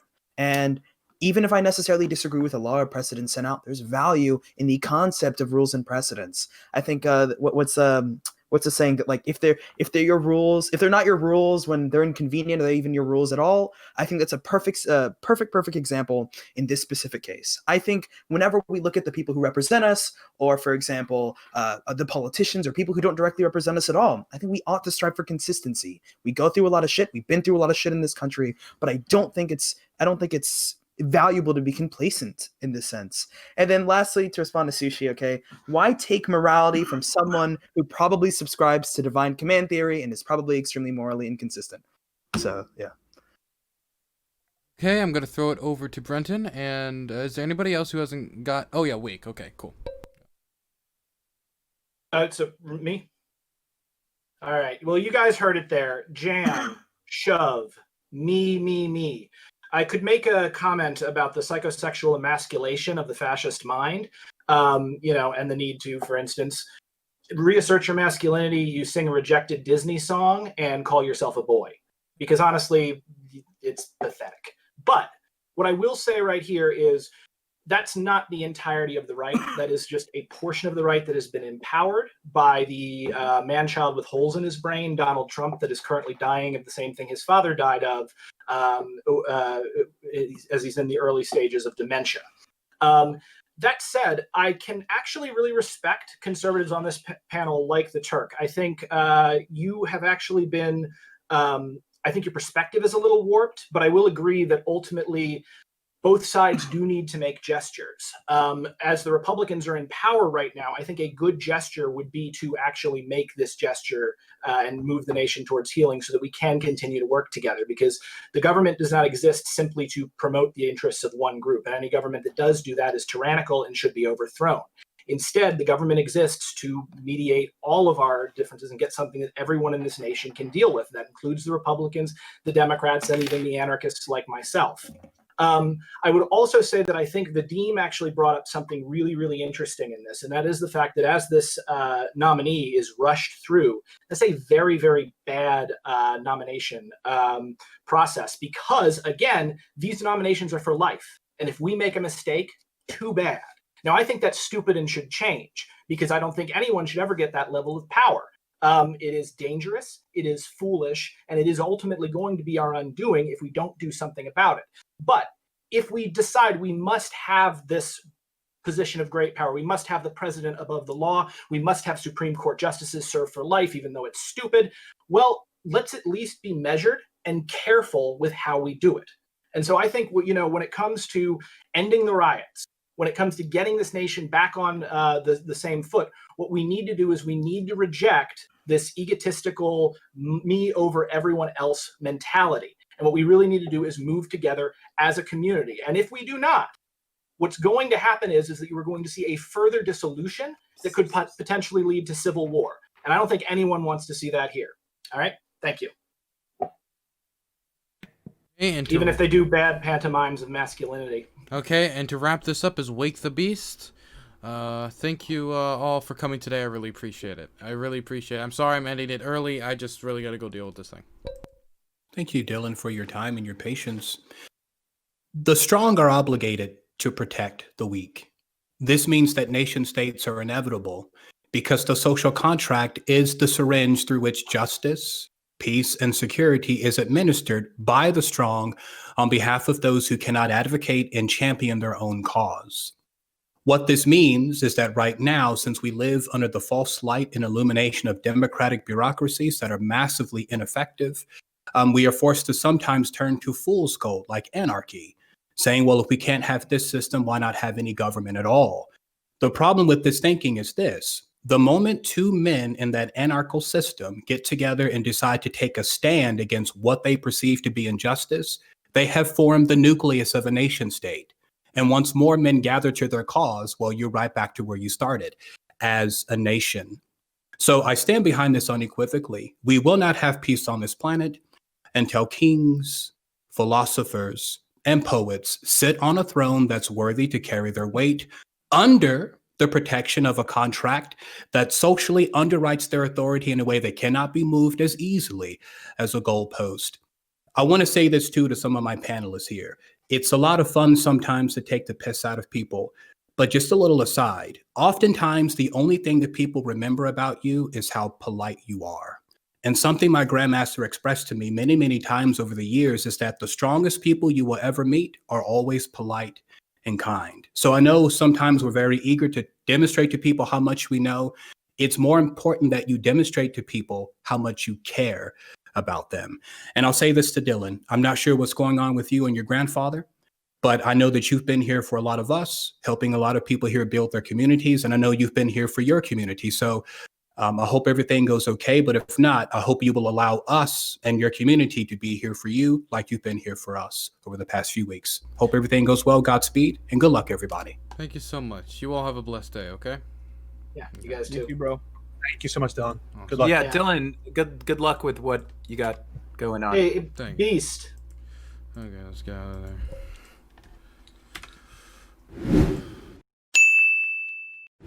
Hey, this is Dylan.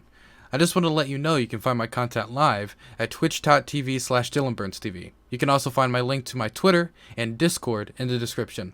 I hope you continue to give me support, and I appreciate you for watching my videos.